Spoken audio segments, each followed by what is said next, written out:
ਵਾਹਿਗੁਰੂ ਜੀ ਕਾ ਖਾਲਸਾ ਵਾਹਿਗੁਰੂ ਜੀ ਕੀ ਫਤਿਹ। ਟੀਵੀ 84 ਦੇ ਸਾਰੇ ਦਰਸ਼ਕ ਤੇ ਸਰੋਤੇ ਜਿਹੜੇ ਇਸ ਵਕਤ ਸਾਡੇ ਨਾਲ ਨਾਰਥ ਅਮਰੀਕਾ ਦੇ ਵਿੱਚੋਂ ਜੁੜੇ ਆ ਜਾਂ ਫਿਰ ਸੋਸ਼ਲ ਮੀਡੀਆ ਤੇ ਸਾਨੂੰ ਦੁਨੀਆ ਭਰ ਦੇ ਵਿੱਚ ਦੇਖ ਰਹੇ ਆ, ਮੈਂ ਅਮਰਵੀਰ ਸਿੰਘ ਟੀਵੀ 84 ਦੇ ਸੱਚੋ ਸੱਚ ਪ੍ਰੋਗਰਾਮ ਦੇ ਵਿੱਚ ਆਪ ਸਭ ਦਾ ਤਹਿ ਦਿਲੋਂ ਸਵਾਗਤ ਕਰਦਾ। ਵਿਊਅਰਸ, ਅੱਜ ਅਸੀਂ 24 ਅਪ੍ਰੈਲ 2025 ਤੇ 11 ਵਿਸਾਖ ਨਾਨਕਸ਼ਾਹੀ ਸੰਮਤ 557 ਦੇ ਦਿਨ ਵਿਚਾਰ ਚਰਚਾ ਕਰਨ ਜਾ ਰਹੇ ਹਾਂ ਤੇ ਮੇਰੇ ਨਾਲ ਇਸ ਵਕਤ ਸੁਖਵਿੰਦਰ ਸਿੰਘ ਜੁੜੇ ਹੋਏ ਆ ਟੋਰਾਂਟੋ ਤੋਂ ਟੀਵੀ 84 ਦੇ ਕੋਰਸਪੋਂਡੈਂਟ। ਆਓ ਉਹਨਾਂ ਨਾਲ ਮਿਲ ਕੇ ਅੱਜ ਦੇ ਪ੍ਰੋਗਰਾਮ ਦੀ ਸ਼ੁਰੂਆਤ ਕਰਦੇ ਹਾਂ। ਸੁਖਵਿੰਦਰ ਸਿੰਘ ਜੀ, ਸਵਾਗਤ ਹੈ ਤੁਹਾਡਾ। ਵਾਹਿਗੁਰੂ ਜੀ ਕਾ ਖਾਲਸਾ ਵਾਹਿਗੁਰੂ ਜੀ ਕੀ ਫਤਿਹ ਜੀ। ਵਾਹਿਗੁਰੂ ਜੀ ਕਾ ਖਾਲਸਾ ਵਾਹਿਗੁਰੂ ਜੀ ਕੀ ਫਤਿਹ ਜੀ। ਸੁਖਵਿੰਦਰ ਸਿੰਘ ਜੀ, ਸ਼ੁਰੂਆਤ ਕਰਦੇ ਹਾਂ ਅੱਜ ਦੇ ਪ੍ਰੋਗਰਾਮ ਦੀ। ਜਿਵੇਂ ਕਿ ਮੈਂ ਬੀਤੇ ਪਰਸੋਂ ਦੇ ਪ੍ਰੋਗਰਾਮ ਦੇ ਵਿੱਚ ਵੀ ਅਸੀਂ ਡਿਸਕਸ ਕੀਤਾ ਸੀ ਤੇ ਉਹੀ ਪਿਛਲੇ 48 ਘੰਟਿਆਂ ਦੇ ਵਿੱਚ ਜਿਹੜਾ ਭਾਰਤ ਤੇ ਪਾਕਿਸਤਾਨ ਦੇ ਦਰਮਿਆਨ ਇਸ ਵਕਤ ਸਥਿਤੀ ਬਣੀ ਹੋਈ ਹੈ, ਜਿਹੜਾ ਪਹਿਲਗਾਮ ਦੇ ਵਿੱਚ ਅਟੈਕ ਹੋਇਆ, ਇੱਕ ਮੰਦਭਾਗਾ ਆਤਮਘਾਤੀ ਹਮਲਾ ਹੋਇਆ ਜਿਹਦੇ ਵਿੱਚ 28 ਜਾਨਾਂ ਗਈਆਂ, ਉਸ ਨੂੰ ਮੁੱਖ ਰੱਖਦਿਆਂ ਹੋਇਆਂ ਹੀ ਜਿਹੜਾ ਸਾਰਾ ਫੋਕਸ ਹੈ ਸਾਊਥ ਏਸ਼ੀਆ ਦਾ, ਈਵਨ ਵਰਲਡ ਲੈਵਲ ਤੇ ਵੀ ਅਸੀਂ ਦੇਖ ਰਹੇ ਹਾਂ ਉਹਦੇ ਤੇ ਨਿਗਾਹਾਂ ਇਸ ਵਕਤ ਬਣੀਆਂ ਹੋਈਆਂ ਨੇ। ਸਾਡੇ ਲਈ ਬਹੁਤ ਇੰਪੋਰਟੈਂਟ ਇਸ ਵਕਤ ਇਹ ਸਿਚੁਏਸ਼ਨ ਹੈ, ਸਾਡੇ ਲਈ, ਸਾਡੇ ਲੋਕਾਂ ਦੇ ਲਈ, ਸਾਡੇ ਖਿੱਤੇ ਦੇ ਲਈ। ਸੋ ਅੱਜ ਦਾ ਜਿਹੜਾ ਸਾਰਾ ਹੀ ਪ੍ਰੋਗਰਾਮ ਆ, ਮੈਂ ਸਮਝਦਾ ਕਿ ਇਸ ਦੇ ਉੱਤੇ ਸਾਡਾ ਫੋਕਸ ਰਹਿਣਾ ਹੈ, ਵੱਖ-ਵੱਖ ਪਹਿਲੂਆਂ ਦੇ ਉੱਤੇ। ਸ਼ੁਰੂਆਤ ਕਰਦੇ ਹਾਂ ਅਸੀਂ ਅੱਜ ਦੇ ਪ੍ਰੋਗਰਾਮ ਦੀ। ਜਿਵੇਂ ਕਿ ਭਾਰਤ ਤੇ ਪਾਕਿਸਤਾਨ ਦੇ ਦਰਮਿਆਨ ਜਿਹੜੀ ਇਹ ਸਥਿਤੀ ਬਣੀ ਹੋਈ ਹੈ, ਇਸ ਵਕਤ ਬੀਤੇ 24 ਘੰਟੇ ਦੇ ਵਿੱਚ ਬੜੀਆਂ ਅਹਿਮ ਡਿਵੈਲਪਮੈਂਟਸ ਹੋਈਆਂ ਨੇ। ਇਹ ਸਮਝਣ ਵਾਲੀ ਗੱਲ ਹੈਗੀ ਹੈ ਜਾਂ ਦੇਖਣ ਵਾਲੀ ਗੱਲ ਹੈ ਵੀ ਇਹ ਇਸ ਵਕਤ ਚੱਲ ਕੀ ਰਿਹਾ ਆ, ਕਿਉਂਕਿ ਸਥਿਤੀ ਬਦ ਤੋਂ ਬਦਤਰ ਹੁੰਦੀ ਨਜ਼ਰ ਆ ਰਹੀ ਹੈ। ਇਸ ਵਕਤ ਭਾਰਤ ਤੇ ਪਾਕਿਸਤਾਨ ਦੀਆਂ ਜਿਹੜੀਆਂ ਮਿਲਟਰੀਜ਼ ਹੈਗੀਆਂ ਨੇ, ਫੌਜਾਂ, ਉਹ ਇੱਕ ਹਿਸਾਬ ਨਾਲ ਆਮੋ ਸਾਹਮਣੇ ਆਣ ਖਲੋਤੀਆਂ ਨੇ। ਫੌਜੀ ਜਿਹੜੀ ਮਸ਼ਕ ਹੈਗੀ ਹੈ ਉਹ ਵੱਧ ਗਈ ਹੈ। ਬਾਰਡਰਸ ਦੇ ਉੱਤੇ ਤਾਇਨਾਤੀ, ਜਿਹੜੇ ਹਾਈ ਅਲਰਟ ਹੈਗੇ ਆ ਏਰੀਆਜ਼ ਦੇ ਵਿੱਚ, ਬਾਰਡਰ ਏਰੀਆਜ਼ ਦੇ ਵਿੱਚ ਹੀ ਨਹੀਂ ਬਲਕਿ ਈਵਨ ਜਿਹੜੇ ਰੈਗੂਲਰ ਤੁਹਾਡੇ ਸਿਵਿਲੀਅਨ ਏਰੀਆਜ਼ ਹੁੰਦੇ ਆ ਉਹਨਾਂ ਦੇ ਉੱਤੇ ਵੀ, ਪਾਕਿਸਤਾਨ ਵਾਲੀ ਸਾਈਡ ਤੇ ਵੀ ਤੇ ਭਾਰਤ ਵਾਲੀ ਸਾਈਡ ਤੇ ਵੀ, ਤੇ ਹਾਇਰ ਅਫੀਸ਼ੀਅਲਸ ਦੀਆਂ ਜਿਹੜੀਆਂ ਆਪਸ ਦੇ ਵਿੱਚ ਮੀਟਿੰਗਸ ਨੇ ਉਹ ਹੋ ਰਹੀਆਂ ਨੇ। ਸੋ ਮੈਂ ਚਾਹੂੰਗਾ ਥੋੜਾ ਜਿਹਾ ਪਹਿਲਾਂ ਜਿਹੜੀਆਂ ਇਸ ਵਕਤ ਲੇਟੈਸਟ ਡਿਵੈਲਪਮੈਂਟਸ ਹੈਗੀਆਂ ਨੇ ਦੋਵੇਂ ਪਾਸਿਆਂ ਤੋਂ, ਭਾਰਤ ਵਾਲੀ ਸਾਈਡ ਤੋਂ ਵੀ ਤੇ ਪਾਕਿਸਤਾਨ ਵਾਲੀ ਸਾਈਡ ਤੋਂ, ਉਹਨਾਂ ਤੇ ਇੱਕ ਪੰਛੀ ਝਾਤ ਨਜ਼ਰਸਾਨੀ ਕਰ ਲਈ ਜਾਵੇ ਬਿਫੋਰ ਅਸੀਂ ਅੱਗੇ ਵਧੀਏ ਕਿ ਇਸ ਵਕਤ ਚੱਲ ਕੀ ਰਿਹਾ। ਬਿਲਕੁਲ ਜੀ ਅਮਰਵੀਰ ਸਿੰਘ ਜੀ, ਜਿਵੇਂ ਅਸੀਂ ਆਪਣੇ ਲਾਸਟ ਸ਼ੋਅ ਦੇ ਵਿੱਚ ਡਿਸਕਸ ਕੀਤਾ ਸੀ ਕਿ ਜਿਹੜਾ ਇਹ ਪਹਿਲਗਾਮ ਦੇ ਵਿੱਚ ਅਟੈਕ ਹੋਇਆ ਟੂਰਿਸਟ ਦੇ ਉੱਤੇ, ਉਹਦੇ ਬਾਰੇ ਹਾਲਾਂਕਿ ਇੰਡੀਆ ਉਹੀ ਕਿ ਪਾਕਿਸਤਾਨ ਨੂੰ ਦੋਸ਼ੀ ਐਲਾਨ ਰਿਹਾ ਤੇ ਪਾਕਿਸਤਾਨ ਆਪਣੇ ਕਿਸੇ ਵੀ ਤਰ੍ਹਾਂ ਦੀ ਇਨਵੋਲਵਮੈਂਟ ਤੋਂ ਡਿਨਾਇਲ ਕਰ ਰਿਹਾ ਤੇ ਨਾਲ ਹੀ ਜਿਹੜਾ ਇੰਡੀਆ ਨੇ ਜਿਹੜੇ ਡਿਪਲੋਮੈਟਿਕ ਕੁਛ ਸਟੈਪਸ ਨੇ ਉਹ ਲਏ ਆ, ਜਿਹਦੇ ਵਿੱਚ ਜਿਹੜਾ ਐਗਰੀਮੈਂਟ ਬੇਸਿਕਲੀ ਉਹ ਜਿਹੜਾ ਵੀਜ਼ਾਸ ਨੂੰ ਜਾਂ ਬੰਦਿਆਂ ਦੇ ਆਉਣ ਜਾਣ ਦੇ ਲਈ ਸੀ, ਜਿਹੜਾ ਐਗਰੀਮੈਂਟ ਇਹਨਾਂ ਦਾ, ਉਹਨੂੰ ਸਸਪੈਂਡ ਕੀਤਾ। ਤੇ ਸਭ ਤੋਂ ਵੱਡਾ ਸਟੈਪ ਜਿਹੜਾ ਜਿਹੜੀ ਇੰਡਸ ਵਾਟਰ ਟਰੀਟੀ ਆ ਉਹਨੂੰ ਮੁਅੱਤਲ ਕਰ ਦਿੱਤਾ ਗਿਆ, ਜਿਹਦੇ ਵਿੱਚ ਇਹ ਕਿਹਾ ਗਿਆ ਕਿ ਜਦੋਂ ਤੱਕ ਪਾਕਿਸਤਾਨ ਜਿਹੜਾ ਆ ਕ੍ਰੋਸ ਬਾਰਡਰ ਟੈਰਰਿਜ਼ਮ ਜਿਹੜਾ ਦੋਸ਼ ਲਾਉਂਦਾ ਆ ਇੰਡੀਆ ਪਾਕਿਸਤਾਨ ਦੇ ਉੱਤੇ ਕਿ ਉਹ ਨਹੀਂ ਰੋਕਦਾ, ਉਦੋਂ ਤੱਕ ਜਿਹੜੀ ਇਹ ਟਰੀਟੀ ਆ ਉਹਨੂੰ ਇੰਡੀਆ ਨੇ ਕਿਹਾ ਕਿ ਅਸੀਂ ਸਸਪੈਂਡ ਕਰਦੇ ਹਾਂ। ਹਾਲਾਂਕਿ ਉਸ ਟਰੀਟੀ ਦੇ ਵਿੱਚ, ਕਿਉਂਕਿ ਉਹ ਟਰੀਟੀ ਜਿਹੜੀ ਆ ਉਹ ਇੱਕ ਇੰਟਰਨੈਸ਼ਨਲ ਮਤਲਬ ਵਰਲਡ ਟ੍ਰੇਡ ਆਰਗੇਨਾਈਜੇਸ਼ਨ ਦੀ ਵਿਚੋਲਗੀ ਦੇ ਨਾਲ ਉਹ ਟਰੀਟੀ ਹੋਈ ਸੀ ਤੇ ਉਹਦੇ ਵਿੱਚ ਕੋਈ ਵੀ ਇਸ ਤਰ੍ਹਾਂ ਦੀ ਪ੍ਰੋਵੀਜ਼ਨ ਨਹੀਂ ਹੈਗੀ ਕੋਈ ਵੀ ਇੱਕ ਧਿਰ ਜਿਹੜੀ ਆ ਉਹਨੂੰ ਇਸ ਤਰੀਕੇ ਨਾਲ ਮੁਅੱਤਲ ਕਰ ਸਕਦੀ ਹੋਵੇ। ਤੇ ਪਰ ਉਹ ਇੰਡੀਆ ਨੇ ਉਹ ਜਿਹੜਾ ਐਲਾਨ ਕੀਤਾ ਤੇ ਉਹਦੇ ਬਾਰੇ ਵੀ ਅਸੀਂ ਡਿਸਕਸ਼ਨ ਕਰ ਸਕਦੇ ਹਾਂ ਕਿ ਉਹਦੀ ਪ੍ਰੈਕਟੀਕਲ ਇੰਪਲੀਕੇਸ਼ਨਸ ਜਾਂ ਪ੍ਰੈਕਟੀਕਲ ਮਤਲਬ ਪ੍ਰੈਕਟੀਕੈਲਿਟੀ ਕੀ ਆ ਉਸ ਡਿਸੀਜਨ ਦੀ। ਤੇ ਉਸ ਤੋਂ ਇਲਾਵਾ ਜਿਹੜਾ ਵਾਘਾ ਬਾਰਡਰ ਆ, ਜਿਹੜੀ ਸਰਹੱਦ ਆ ਅਟਾਰੀ ਤੇ ਪੰਜਾਬ ਦੇ ਨਾਲ ਲੱਗਦੀ ਪਾਕਿਸਤਾਨ ਦੀ, ਉਹਦੇ ਉੱਤੇ ਜਿਹੜੀ ਉਹਨੂੰ ਬੰਦ ਕਰਨ ਦਾ ਐਲਾਨ ਕੀਤਾ ਗਿਆ ਆ ਤੇ ਨਾਲ ਹੀ ਜਿਹੜਾ ਸਫਾਰਤਖਾਨਾ ਆ ਉਹਨਾਂ ਦਾ, ਉਹਦੇ ਵਿੱਚੋਂ ਜਿਹੜੀ ਉਹਨਾਂ ਦੀ ਗਿਣਤੀ ਆ ਪਾਕਿਸਤਾਨੀ ਅਫੀਸ਼ੀਅਲਸ ਦੀ ਉਹ ਘਟਾਈ ਤੇ ਇਹੋ ਜਿਹੀ ਜਿਹੜੇ ਸਟੈਪ ਆ ਉਹ ਫਿਰ ਪਾਕਿਸਤਾਨ ਵਾਲੇ ਪਾਸਿਓਂ ਵੀ ਜਿਹੜੇ ਆ ਉਹ ਲਏ ਗਏ ਆ। ਤੇ ਜਿਹੜੀ ਤੁਸੀਂ ਗੱਲ ਕੀਤੀ ਕਿ ਫੌਜਾਂ ਦੀ, ਕਿਉਂਕਿ ਮੁਸਤੈਦੀ ਜਿਹੜੀ ਆ ਓਬਵੀਅਸ ਜੀ ਗੱਲ ਆ, ਜਦੋਂ ਡਿਪਲੋਮੈਟਿਕ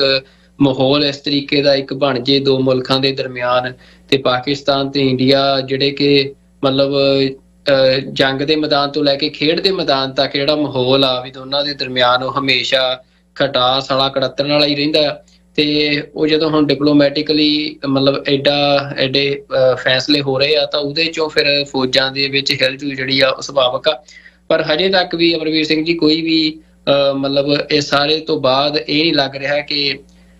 ਜਿਹੜਾ ਕੋਈ ਕ੍ਰੋਸ ਬਾਰਡਰ ਜਿਹੜਾ ਕੋਈ ਐਕਟ ਆ ਉਹ ਇੰਡੀਆ ਵੱਲੋਂ ਜਿਹੜਾ ਪਾਕਿਸਤਾਨ ਦੇ ਵਿੱਚ ਕੀਤਾ ਜਾਣਾ ਆ, ਤੇ ਸੰਭਾਵਨਾ ਵੀ ਉਹਦੀ ਲੱਗ ਨਹੀਂ ਰਹੀ। ਤੇ ਅਸੀਂ ਉਹ ਪਿਛਲੇ ਆਪਣੇ ਐਪੀਸੋਡ 'ਚ ਵੀ ਜ਼ਿਕਰ ਕੀਤਾ ਸੀ ਕਿ ਉਹੋ ਜਿਹੀ ਪੋਸੀਬਿਲਿਟੀ ਨਹੀਂ ਆ। ਇਸੇ ਤਰੀਕੇ ਦੇ ਜਿਹੜੇ ਐਲਾਨ ਇੰਡੀਆ ਨੇ ਕੀਤੇ ਆ, ਡਿਪਲੋਮੈਟਿਕ ਡਿਸੀਜਨਸ ਨੇ ਜਿਹੜੇ, ਚਾਹੇ ਉਹ ਟ੍ਰੇਡ ਨੂੰ ਲੈ ਕੇ ਹੋਵੇ, ਚਾਹੇ ਉਹ ਆਪਸੀ ਆਵਾਜਾਈ ਨੂੰ ਲੈ ਕੇ ਹੋਵੇ ਬੰਦਿਆਂ ਦੀ ਨੂੰ, ਤੇ ਜਿਹੜੇ ਐਗਰੀਮੈਂਟਸ ਜਾਂ ਟ੍ਰੀਟੀ ਹੈ ਜਿਹੜੀ ਖਾਸ ਤੌਰ ਤੇ ਇੰਡਸ ਵਾਟਰ ਟ੍ਰੀਟੀ ਆ ਉਹਨੂੰ ਲੈ ਕੇ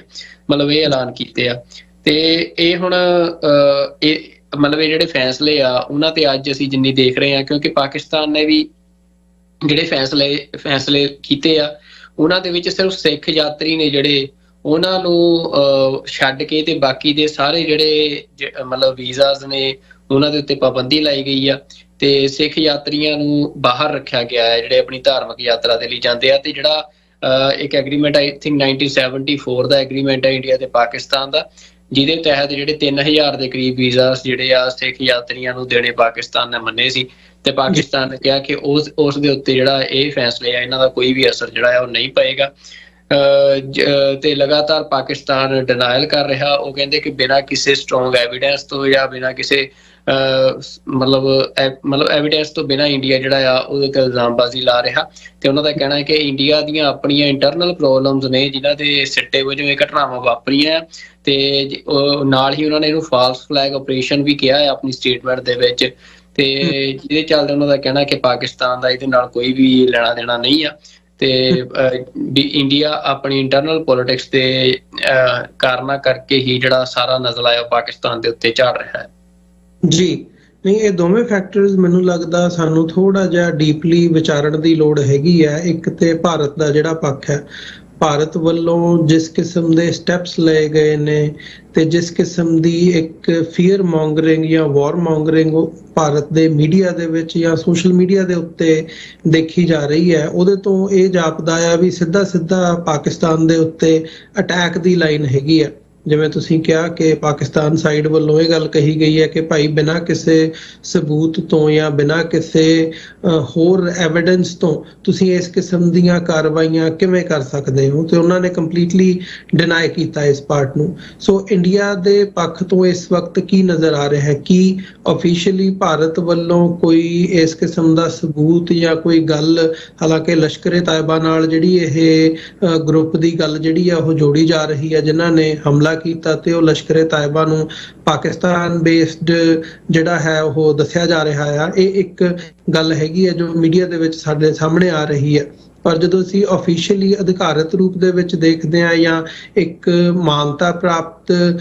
ਜਿਹਨੂੰ ਅਸੀਂ ਕਹਿ ਸਕਦੇ ਹਾਂ ਵੀ ਕੋਈ ਜਾਣਕਾਰੀ ਸਾਡੇ ਸਾਹਮਣੇ ਹੋਵੇ, ਉਸ ਦੇ ਆਧਾਰ ਦੇ ਉੱਤੇ ਗੱਲ ਕਿੰਨੀ ਕੁ ਖਰੀ ਉਤਰਦੀ ਹੈ। ਦੂਜਾ ਪੱਖ ਜਦੋਂ ਅਸੀਂ ਪਾਕਿਸਤਾਨੀ ਸਾਈਡ ਦਾ ਦੇਖਦੇ ਹਾਂ, ਉਹਨਾਂ ਦਾ ਜਿਹੜਾ ਕਹਿਣਾ ਆ ਤੇ ਜਿਸ ਕਿਸਮ ਦੇ ਸਟੈਪਸ ਲਏ ਗਏ ਨੇ, ਹੁਣ ਪਾਕਿਸਤਾਨ ਵੱਲੋਂ ਵੀ ਜਿਹੜਾ 에ਅਰ ਸਪੇਸ ਹੈ ਉਹ ਬੰਦ ਕਰ ਦਿੱਤਾ ਗਿਆ ਆ, ਜਿਹੜੀ ਆਪਣੇ ਵੀਜ਼ਾਜ਼ ਹੈਗੇ ਆ ਉਹ ਰਿਵੋਕ ਕਰ ਦਿੱਤੇ ਗਏ ਆ, ਸਾਰਕ ਦੇ ਵੀਜ਼ਾਜ਼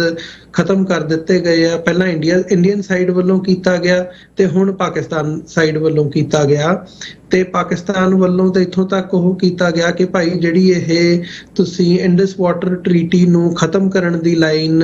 ਜਾਂ ਬਿਆਨਬਾਜ਼ੀ ਕੀਤੀ ਹੈ, ਆਫੀਸ਼ੀਅਲੀ ਇਹ ਗੱਲ ਕਹੀ ਗਈ ਹੈ ਭਾਰਤ ਵੱਲੋਂ, ਤੇ ਜੇ ਉਹਦੀ ਇੰਪਲੀਮੈਂਟੇਸ਼ਨ ਹੁੰਦੀ ਹੈ ਤਾਂ ਉਸ ਨੂੰ ਐਕਟ ਆਫ ਵਾਰ ਮੰਨਿਆ ਜਾਊਗਾ। ਐਕਟ ਆਫ ਵਾਰ ਦਾ ਮਤਲਬ ਸਿੱਧਾ ਆ ਕਿ ਫਿਰ ਜਿਹੜੀ ਜੰਗ ਹੈਗੀ ਆ ਜਾਂ ਜਿਹੜੀਆਂ ਫੌਜੀ ਇਸ ਵਕਤ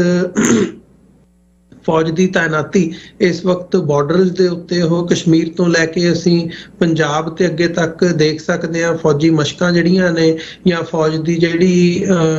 ਪਲਟੂਨਸ ਹੈਗੀਆਂ ਨੇ ਉਹਨਾਂ ਦੀ ਆਵਾਜਾਈ ਦੇਖੀ ਜਾ ਸਕਦੀ ਹੈ, ਤੇ ਉਹ ਗੱਲ ਉਸ ਪਾਸੇ ਨੂੰ ਜਾਂਦੀ ਨਜ਼ਰ ਆ ਰਹੀ ਹੈ। ਗੱਲ ਇਹ ਨਹੀਂ ਆ ਕਿ ਇਸ ਕਿਸਮ ਦੇ ਮਾਹੌਲ ਦੇ ਵਿੱਚ ਹੀ ਕੋਈ ਮਾੜੀ ਮੋਟੀ ਊਣਤਾਈ, ਕੋਈ ਖੱਬੇ ਸੱਜੇ ਗੱਲ ਹੋ ਜਾਵੇ ਤੇ ਪਤਾ ਨਹੀਂ ਲੱਗਦਾ ਹੁੰਦਾ ਕਿ ਗੱਲ ਇੱਕਦਮ ਜੰਗ ਵਾਲੇ ਪਾਸੇ ਨੂੰ ਤੁਰ ਪੈਂਦੀ ਹੈ। ਭਾਰਤ ਦਾ ਇੱਕ ਫੌਜੀ ਬਾਰਡਰ ਕ੍ਰਾਸ ਕਰ ਜਾਂਦਾ ਆ, ਭੁਲੇਖੇ ਦੇ ਵਿੱਚ ਉਹਨੂੰ ਪਾਕਿਸਤਾਨ ਰੇਂਜਰਸ ਵੱਲੋਂ ਫੜ ਲਿਆ ਜਾਂਦਾ ਆ। ਸੋ ਮਤਲਬ ਇੱਕ ਗੱਲ ਨਹੀਂ ਆ, ਗੱਲ ਕਈ ਪਾਸਿਓਂ ਉਹ ਹੋ ਰਹੀ ਹੈ। ਸੋ ਸਾਨੂੰ ਸੰਜੀਦਗੀ ਦੇ ਨਾਲ ਇਹ ਦੇਖਣ ਦੀ ਲੋੜ ਹੈਗੀ ਆ ਜਾਂ ਸਮਝਣ ਦੀ ਲੋੜ ਹੈ ਕਿ ਦੋਵੇਂ ਪਾਸਿਓਂ ਜਿਹੜੀਆਂ ਗੱਲਾਂ ਕੀਤੀਆਂ ਜਾ ਰਹੀਆਂ ਨੇ ਉਹ ਕਿੰਨੀਆਂ ਕੁ ਹਵਾ 'ਚ ਨੇ ਤੇ ਕਿੰਨੇ ਕੁ ਉਹਨਾਂ ਦੇ ਵਿੱਚ ਫੈਕਟਸ ਇਸ ਵਕਤ ਅਸੀਂ ਦੇਖ ਸਕਦੇ ਹਾਂ।